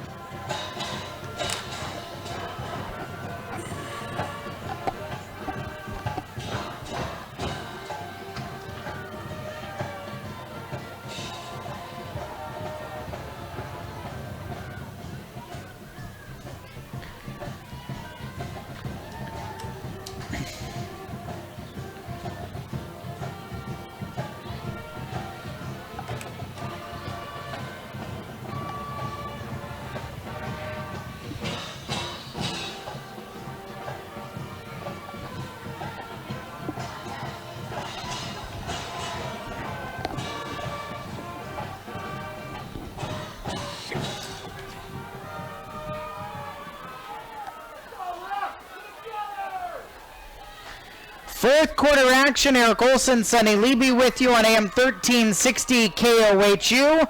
Bulldogs trailing the Hanford Falcons 36-14, but they are driving. And another quarter starts with the chain gang on the wrong side of the field. See, this is something different than we've ever seen, because that whole quarter timeout, all 5 officials were gathered on the 20-yard line in the middle of the field talking, and the chain gang was still sitting on the sideline. I don't get that one. Same thing as happened the last time, but I don't know why they have to have, a full 2-minute break communicating to themselves, well, this is what it is.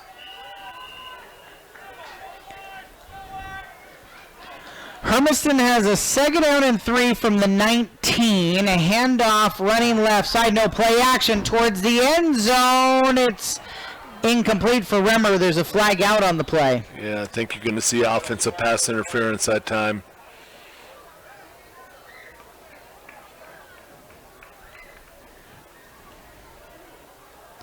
I don't know. They're discussing it pretty heavy, but it looked like a little bit of a shove, but maybe the Hanford defender was angling him off. Well, the officials are getting together. I thought again. They were done conferencing. They will continue to conference. And then they're going to conference again.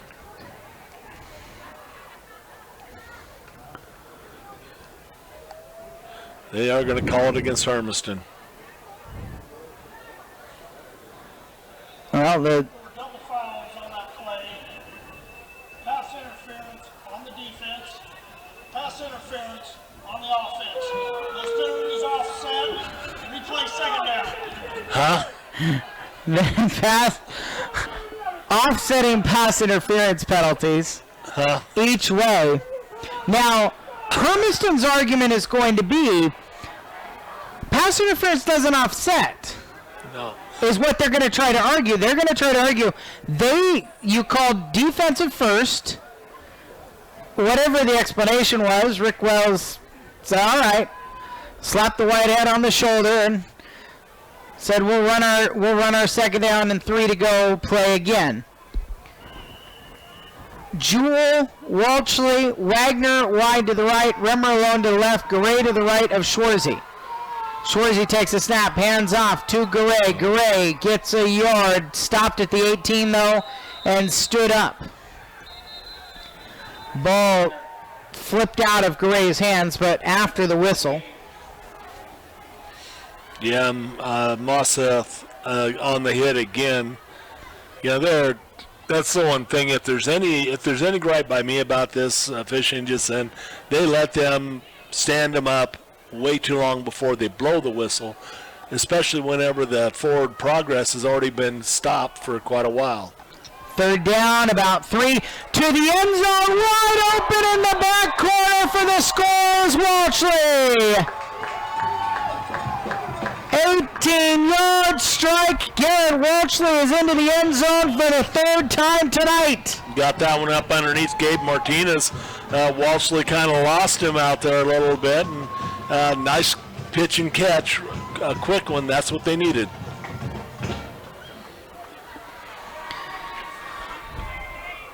$11:15 on the clock, 36-20.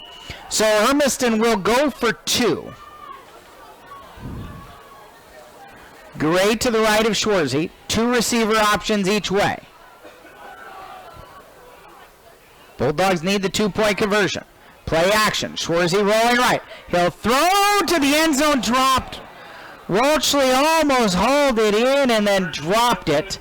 So a 16-point lead for Hanford. Still a 2-score game, but it's going to be 2 touchdowns, 2 conversions. Almost all of the fourth quarter remaining. We'll be back. You're listening to Bulldog Football on AM 1360 KOHU.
Trevor Wagner kicks it through the back of the end zone. A touchback means that Hanford has it on the 20, leading 36-20 with 11:15 remaining in regulation.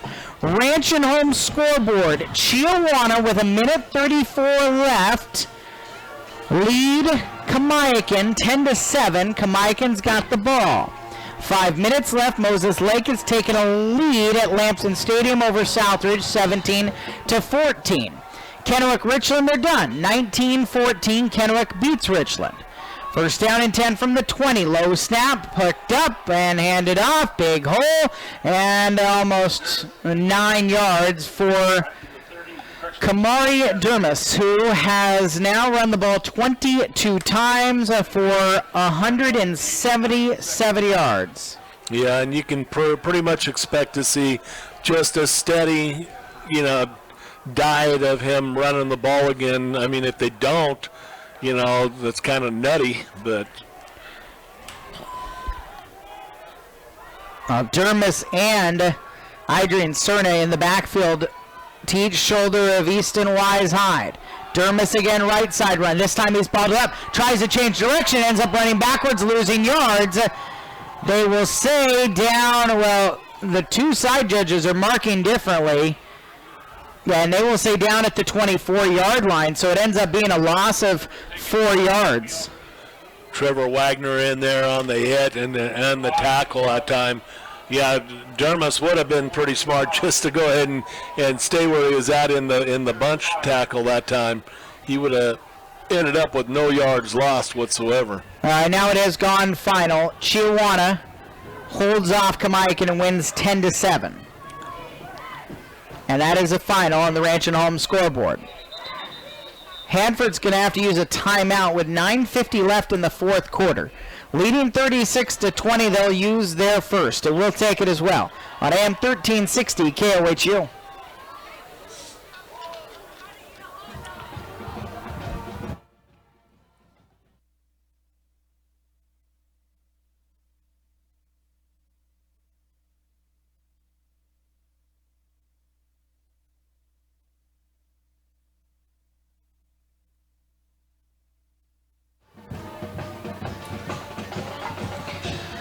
Ranch and Home scoreboard. Got this one wrong on Pick'em. Vale 49, Umatilla 7. It doesn't 100% eliminate Umatilla from the postseason. Now they have to be the at-large team because Vale, Nissa, and Burns will again be the 3 teams out of the Eastern Oregon League. So Umatilla's got to beat Oregon next Friday at Milt Duran Field in Umatilla. And then they need some help in the other parts of the state as well because they were right on that bubble as an at-large team going into tonight. 9:50 left out of the Hanford timeout. The Falcons' lead is 36-20.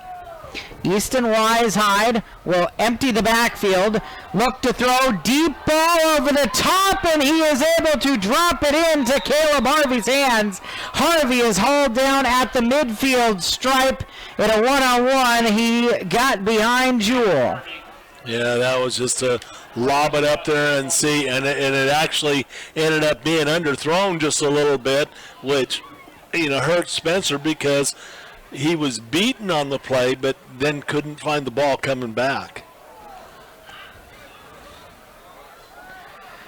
First down and 10.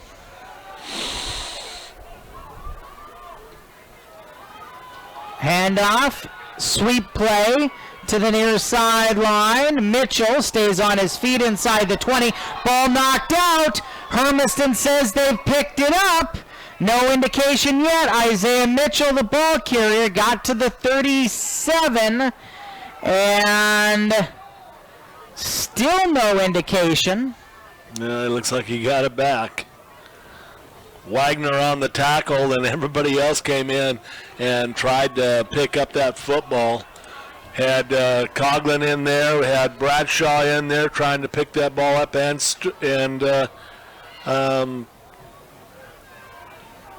Sapani in there trying to pick that football up after it hit the ground. So 9:24 left in the fourth quarter, 16-point Hanford lead. They have a second down and 3 from the 38. Bulldogs trying to knock the ball out every single play now. Wise Hyde, play action, looking to throw, stepping up in the pocket, now backtracking, rolling out to his right side. McCamey giving chase. Wise Hyde throws it, and it's knocked down, incomplete, and almost intercepted by Brock Rimmer. Nice pass defense. That was very close to coming back for a little ways here, Eric. He wouldn't have got 6, but he would have picked up a good chunk.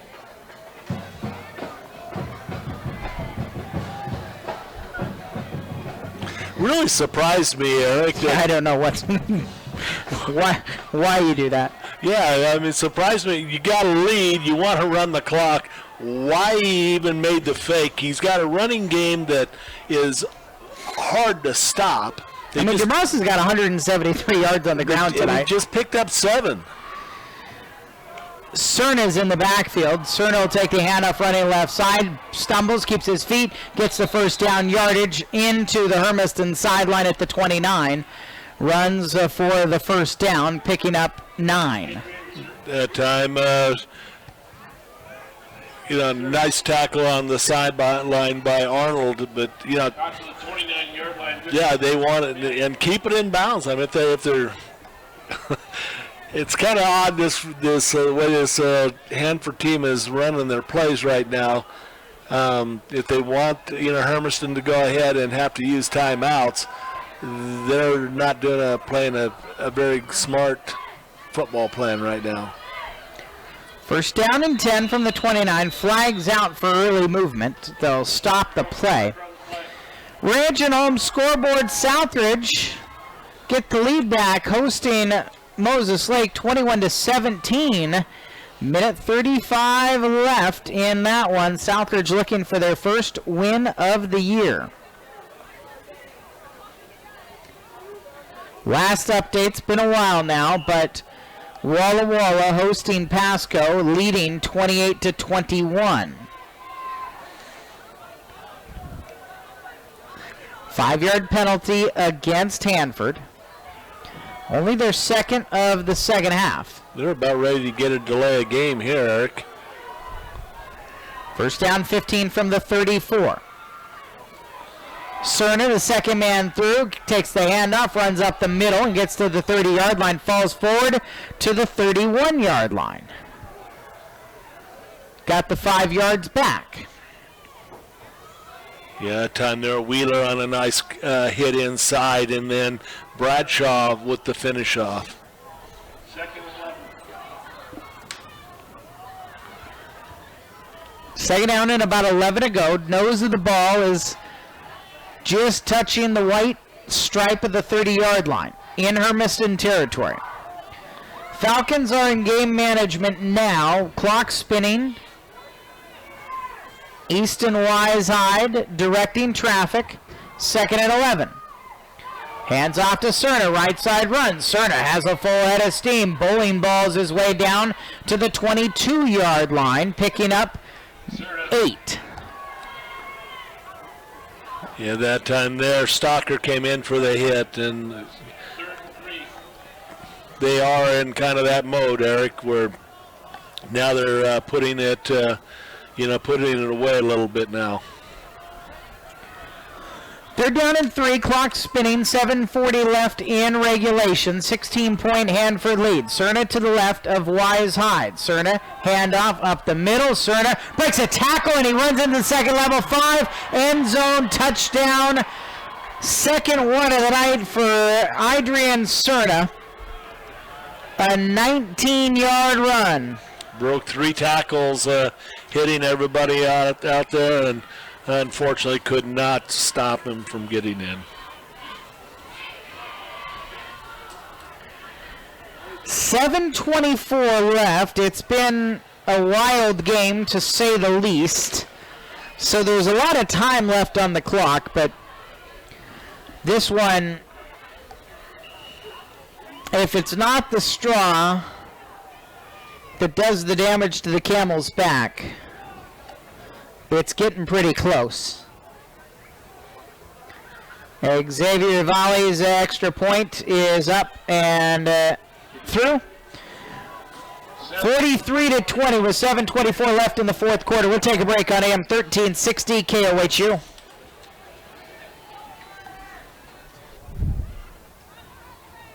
Is he 4 for 5 kicking? And 2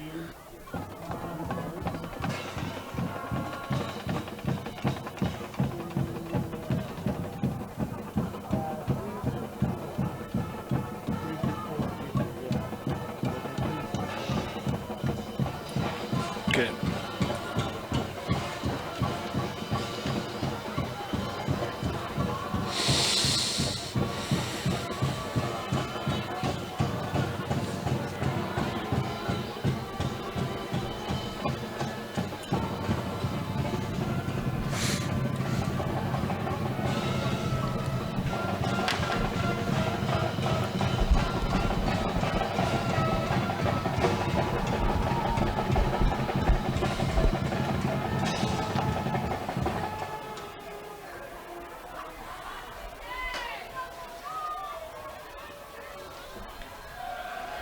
.24 left. The second touchdown run of the night by Adriana Cerna extends the Hanford lead to 43-20.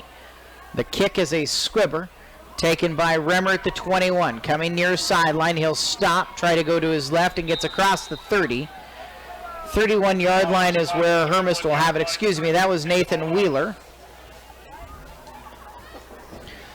Wheeler with the return of 10 yards, and Hermiston's got it with 69 yards in between them and the end zone. Not a lot of time left. They've got to find a way to get it into the end zone at least 3 times and convert at least 2 of 3 two-point conversions. First down and 10. Re-signaling the play in. Gray moves to the left side. 2 tight ends in. Excuse me, it's a bunch of 3 to the right. Wagner motions to his left. The sweep play for Wagner. Cuts back to his right. Breaks a tackle. Wagner, full head of steam, gets 10 yards to the 41.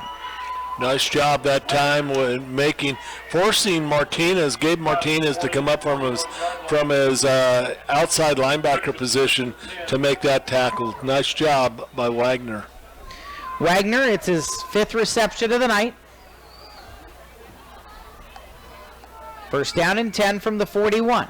Schwarzy looking to throw. Rifles far side. Remmer pulls it in at the 46-yard line, 5-yard gain. Jackson Farrer on the tackle, and then this is, they got little chunks. May have to try and go a little bit deeper on this thing to get a quicker score. Second down and 5 from the 46. Left hash mark set. Schwarzy has 3 receivers bunched to his right. Trent Pitney alone. The receivers in 3 are to the left. Pitney is to the right. Garay going that way. Throw it to Garay in the swing pass. Garay breaks 1 tackle. Cross midfield. Garay into Hanford territory. Pulled down from behind at the 46-yard line by Gabe Martinez. And Oberman in on that tackle. But again, a nice job of making the yardage after a hit. Garay was hit behind the line of scrimmage for that first and was able to spin off and get that first down. 9-yard pass play. 255 yards passing for Schwarzy. He'll throw again near sideline. Caught by Welchley, who steps out of bounds at the Hanford 40-yard line, picking up 6. Yeah, Martinez again. They're definitely not, by what they're seeing there, they got De La Place, their free safety clear back. He's 15 yards off the ball, moved up to 10 right now, but they're not going to let this thing get deep unless Hermiston is able to go ahead and run a play action that will fool these guys. 6 minutes and 3 seconds remaining in regulation. Hermiston trailing 43-20. Brock Rimmer alone to the left side. To the right, Pitney, Welchley, and Wagner. Schwarzy signaling to his receiver's right. Hard count. Yep. And it got the defensive tackle on the near side to jump off sides. The penalty is going to move Hermiston 5 yards forward, and that'll be enough to give them first down yardage. Now let's put one in the end zone right now, or get it up there to where we're right on the sideline, close to the end zone. So first down and 10 from the 35 in Hanford territory. Right hash mark set. Schwarzy takes it, fakes it, throws near side. Welchley has it on a screen, and he will run out of bounds after picking up about 4 yards. Make it 3 yards to the 32. Caleb Harvey on the push out that time. Eric, that's good. I mean, if you're trying to ball control and everything, but we're down under 6 minutes right now. We just need to try and get one towards the end zone. Second down and 7 from the 32. Right hash mark set for Schwarzy. Sam, play action, throws again near side. Jewell this time. Jewell is stood up, but he's able to fight his way out of bounds to stop the clock. Martinez, the tackler. Jewell gets a yard to the 31. Yeah, that little play there is not doing us any good because it's not setting up. It's not setting up any other play. We've run it 3 times in a row. And they know that we're not going to try and go deep on them. Third down and 6. Got to figure 4 down territory, so Hermiston's got 2 shots to move the chains. Schwarzy to throw. A lot of time. Throws it underneath to Remmer. Remmer's hit immediately. Dropped at the 30-yard line after a 1-yard gain by Jackson Farrer. Yeah, Farrer wrapped him up very quickly that time. Again, it was a 3-yard pickup. And it's not getting downfield or spacing these guys out enough to go ahead, and especially he's not getting any real pressure put on him right now. And on that play, he missed Welchley. Welchley was open down the field. 4th down and 5. Hermiston's got to go for it. Throws it near side to Wagner, tipped incomplete. Yeah. Wagner had Cerna on his hip, and that's the matchup you want. Wagner on a wheel route against the linebacker. He got behind him, but it was more of a line drive pass, so it was knocked down.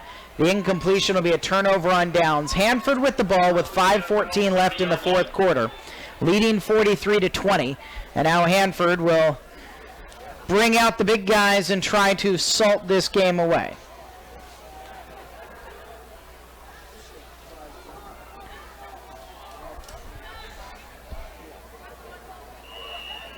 They bring out another quarterback. They have made a change. Cole Mullins, a freshman, will take over at quarterback. Cerna is in the backfield with him. Mullins hands off to Cerna. Cerna nowhere to go up the middle. Hit for a loss. Stalker just buried him. Cerna 1 yard backwards. Cerna. Tackle for a loss.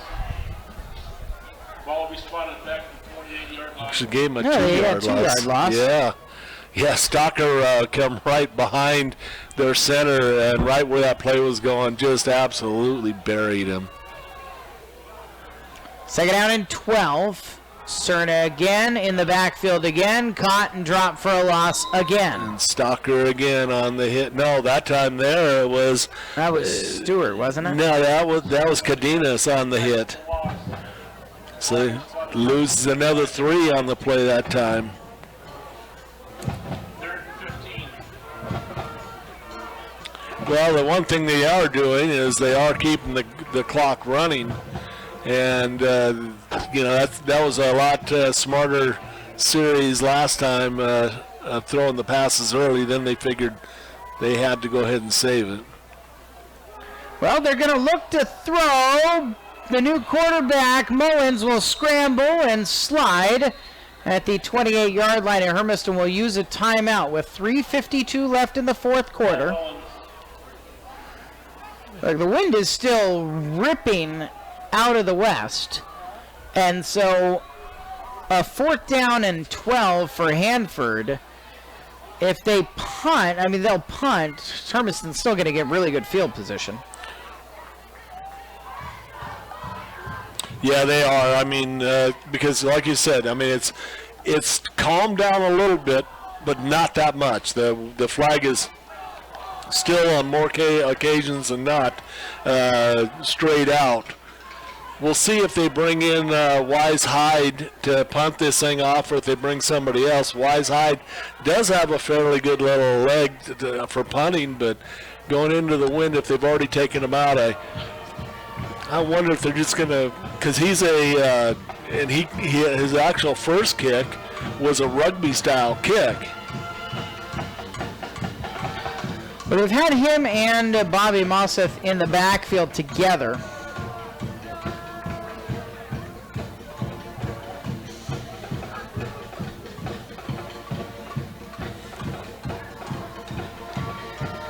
Ranch and Home scoreboard. Chihuahua Riverhawks celebrating a consecutive Mid-Columbia Conference title with a 10-7 win against the Kamiakin Braves. Southridge Suns celebrating their first win of the season with a 21-17 come-from-behind victory against Moses Lake. The kick is away. It's a low bounding ball taken by Jewell. He spins and is down at the 47-yard line. Not really much, maybe a yard return to the 48-yard line. 3:45 left in regulation. And there's a flag. And is there a roughing the kicker penalty? Nobody hit him. Although the conversation they're having is with Buldogs right now. So Hermiston, it's Bradshaw and Coughlin are going to decide, and it's going to be against Hanford. And so they're going to say, let's move them back, take the penalty, and make them kick it again as the wind continues to rip into their face. Holding penalty on Hanford. Now, 10 yards backwards from the spot, this is going to act like a 15-yard penalty. Yeah, see, they had Bobby Mosseth back there originally behind Wise Hyde, and when they called for it, he moved up as a single up man, and he's the one that ended up getting called for the holding. So 43-20 with 3:45 left in the fourth quarter. And now Mosseth and Wise Hyde are both standing at the goal line. Jewel is at the 50. Jewel's got to move up. Mosseth moves up again to that personal protector position. Hermiston bringing the pressure. It's away. Now there's a flag out. The ball checked up. Hermiston should have it at the 35. Instead, it's going to be... Penalty marker on the play. It'll be interesting to see if it's running into the kicker, roughing the kicker. Either way, it won't be a first down. So Hanford will have to punt it again.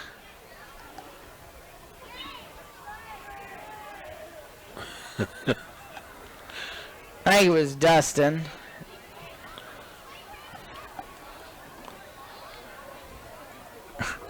There's 3:38 left. Hanford could decline this too and be like, whatever, we'll just give you the ball. Okay, was it Dustin or was it... It was Dustin. Okay, because I was going to say Stanley Scott's out there on the field right now. Stanley Scott just subbed in for Dustin. Oh, he did. Okay. That would explain why.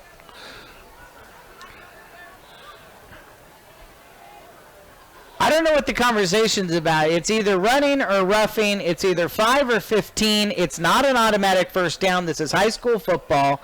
Let's go. Good Lord.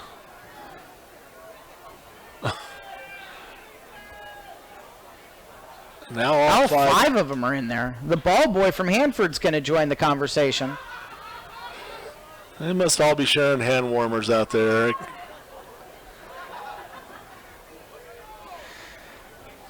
Now the explanation. So running into the kicker. Hanford declined it. They're like, you know what? Fine. Have the ball in the 35. 3:38 left in the fourth quarter. They're up 3 scores. Yeah.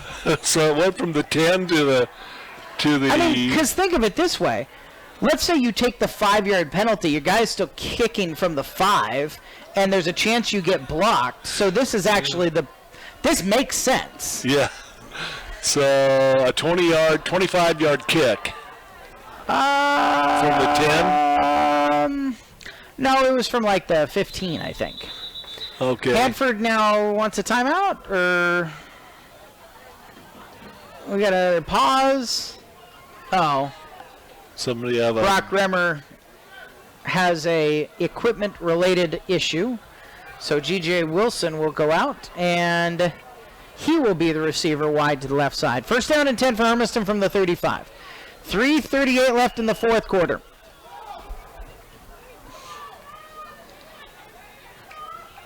Time for a yo baby. Here goes Schwarzy. Now he's going to pull down and run, and ends up getting 3 yards to the 33-yard line. Down to the 33-yard line.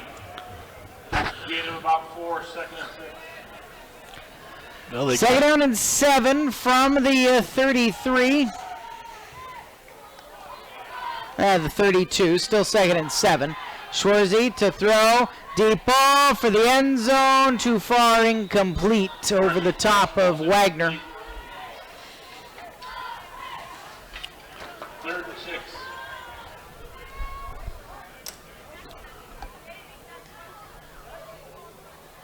Yeah, that time both safeties, Caleb Harvey and Gabe Martinez, were right there with the receiver. Sam Schwarzy has thrown the ball 42 times tonight.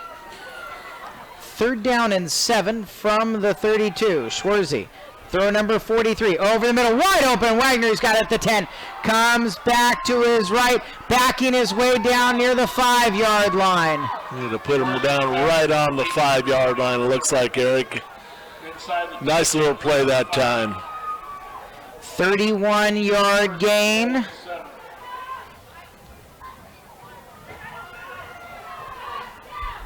First down and goal from the 6. Schwarzy to throw. Quickly left corner, wide open, touchdown.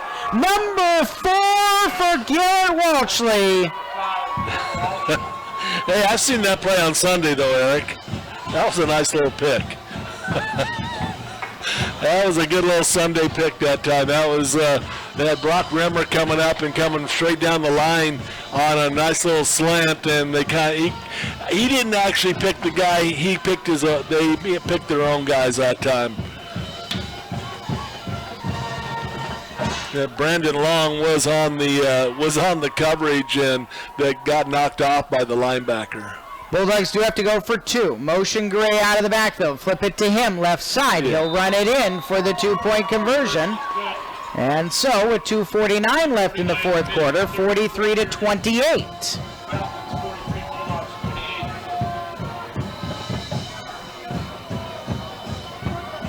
4 touchdown catches tonight for Garrett Walshley.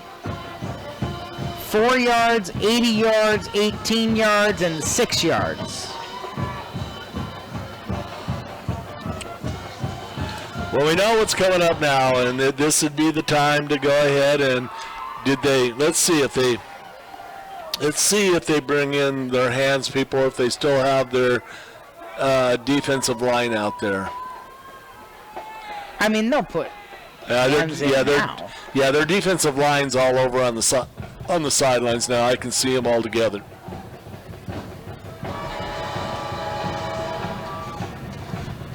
Was asking for it earlier in the night.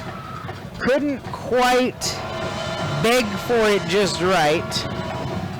Only one guy with it, and that's a receiver with a number higher than 24 on the field right now.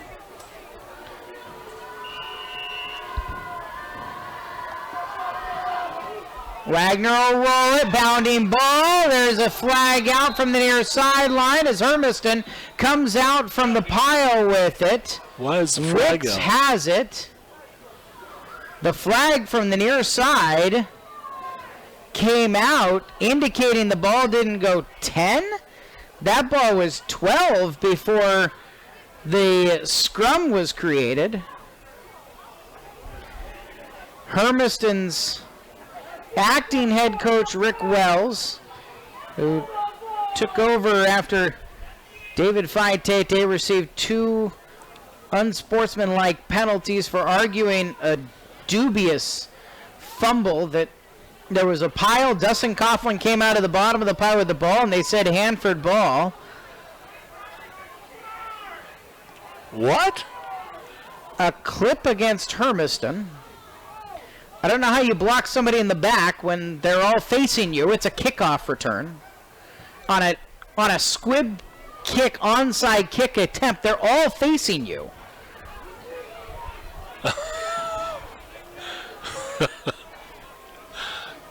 That penalty is impossible. It's also impossible for this guy to call it. Yes, it is. There are 4 people between him and where the play was.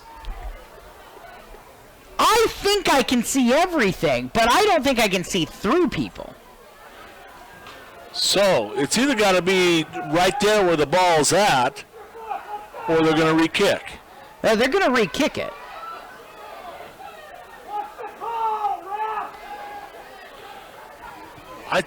Apparently it's a 10-yard clipping penalty. We didn't even get an explanation on that one. No, these guys are got a lot of explaining to do in their next league meeting. Whenever they start looking at this film. I don't know how is that a clip? Everybody's facing him. Try it again. Bounder this way. Took a high hop. A squibbling ball, but catch by Deshaun Samples. A basketball star here in a couple of weeks. Samples hauls in that onside kick. So Hanford with the ball with 2:49 left. Hermiston has just one timeout. They trail 43-28. They'd recovered the onside kick. I mean, it was a clip indication. That's what it was. That's what they called, and I don't get that. I mean, I agree with you 100%. I can't clip you if you're facing me. Yeah. You know, the only way they could have, Eric, is if when they started feeling pressure, they turned their back and started running with it. And then it's not a clip. First down and 10, a handoff, right side run, and 5 yards, 6 yards forward to the 46 for Cerna.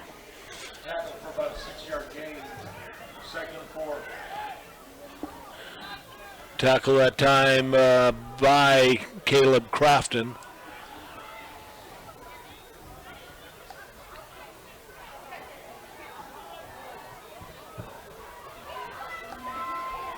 Second down and 4 in Hermiston territory at the 46. Clock spinning. Cerna to the left. Takes the handoff, run up the middle. He's got a seam, breaks a tackle. He's inside the 30, still on his feet, spins off another. Inside the 20, churning his legs, inside the 15. Cerna with a huge run. Yeah, that time there we were trying to steal the ball from him, but, you know, when you got a guy that's that size and you're trying to steal the ball from him, somewhere, sometime, you're going to have to fall in front of him, hopefully that when he's going down, you can pick that ball out of his hands. 31-yard run down to the 15. First down and 10 for Hanford with 1:51 remaining.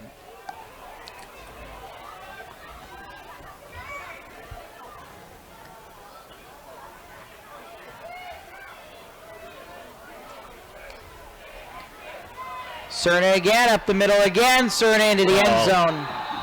15-yard run. A couple of guys patted him on the shoulder pads as he went past, but nobody closed in.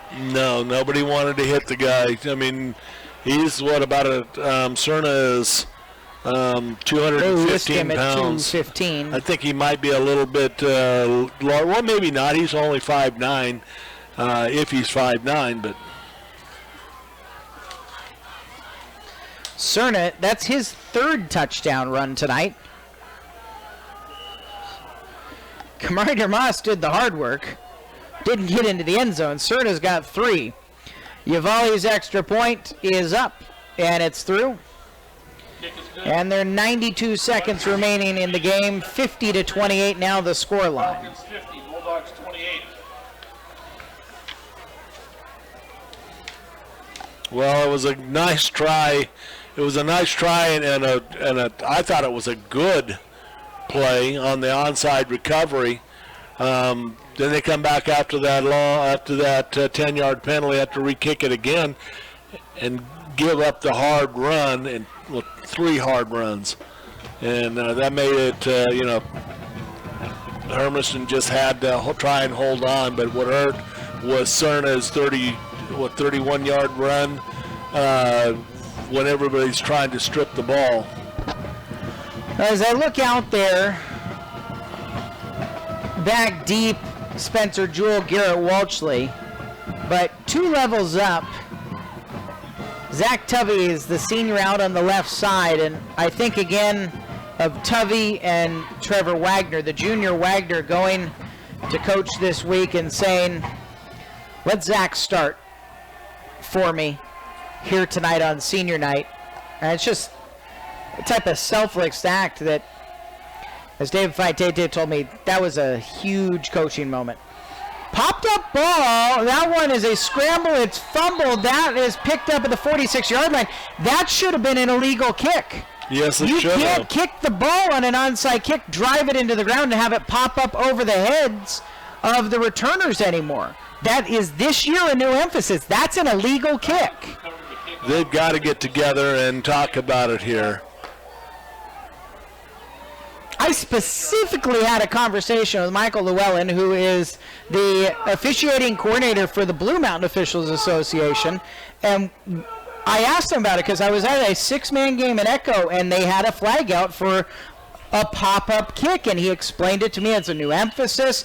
You can't kick it down into the ground and have it pop up that high. That's an illegal onside kick right there. Hanford can line up into the victory formation with the recovery. That shouldn't have been a recovery. That's just completely wrong. We'll just add it to the litany of the list here tonight. This thing turned into a second-half safari. Yeah, I don't get it, and I'm trying to figure out exactly what's going on, with everything out there, and it's, you wonder what in the world some of these officials were making on the call there, especially on the onside kick, both of them. Hanford will kneel down again. They'll need to kneel down one more time. Falcons did bring a Reuter bus or 2 that's over parked on the old fairgrounds, and their student section starting to make some noise as Hanford is going to kneel off the final minutes of this game. And they will improve to 5-3, 4-3 in the MCC.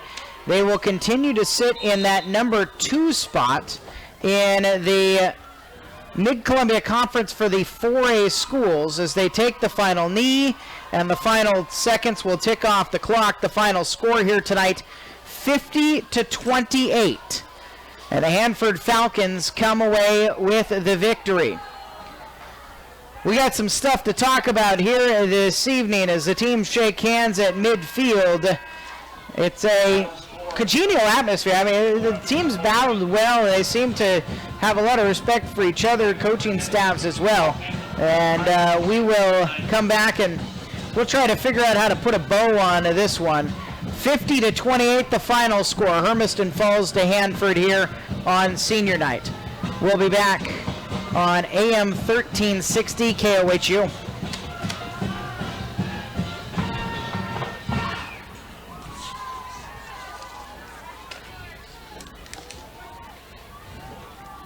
You want me to take one of those to help you out and figure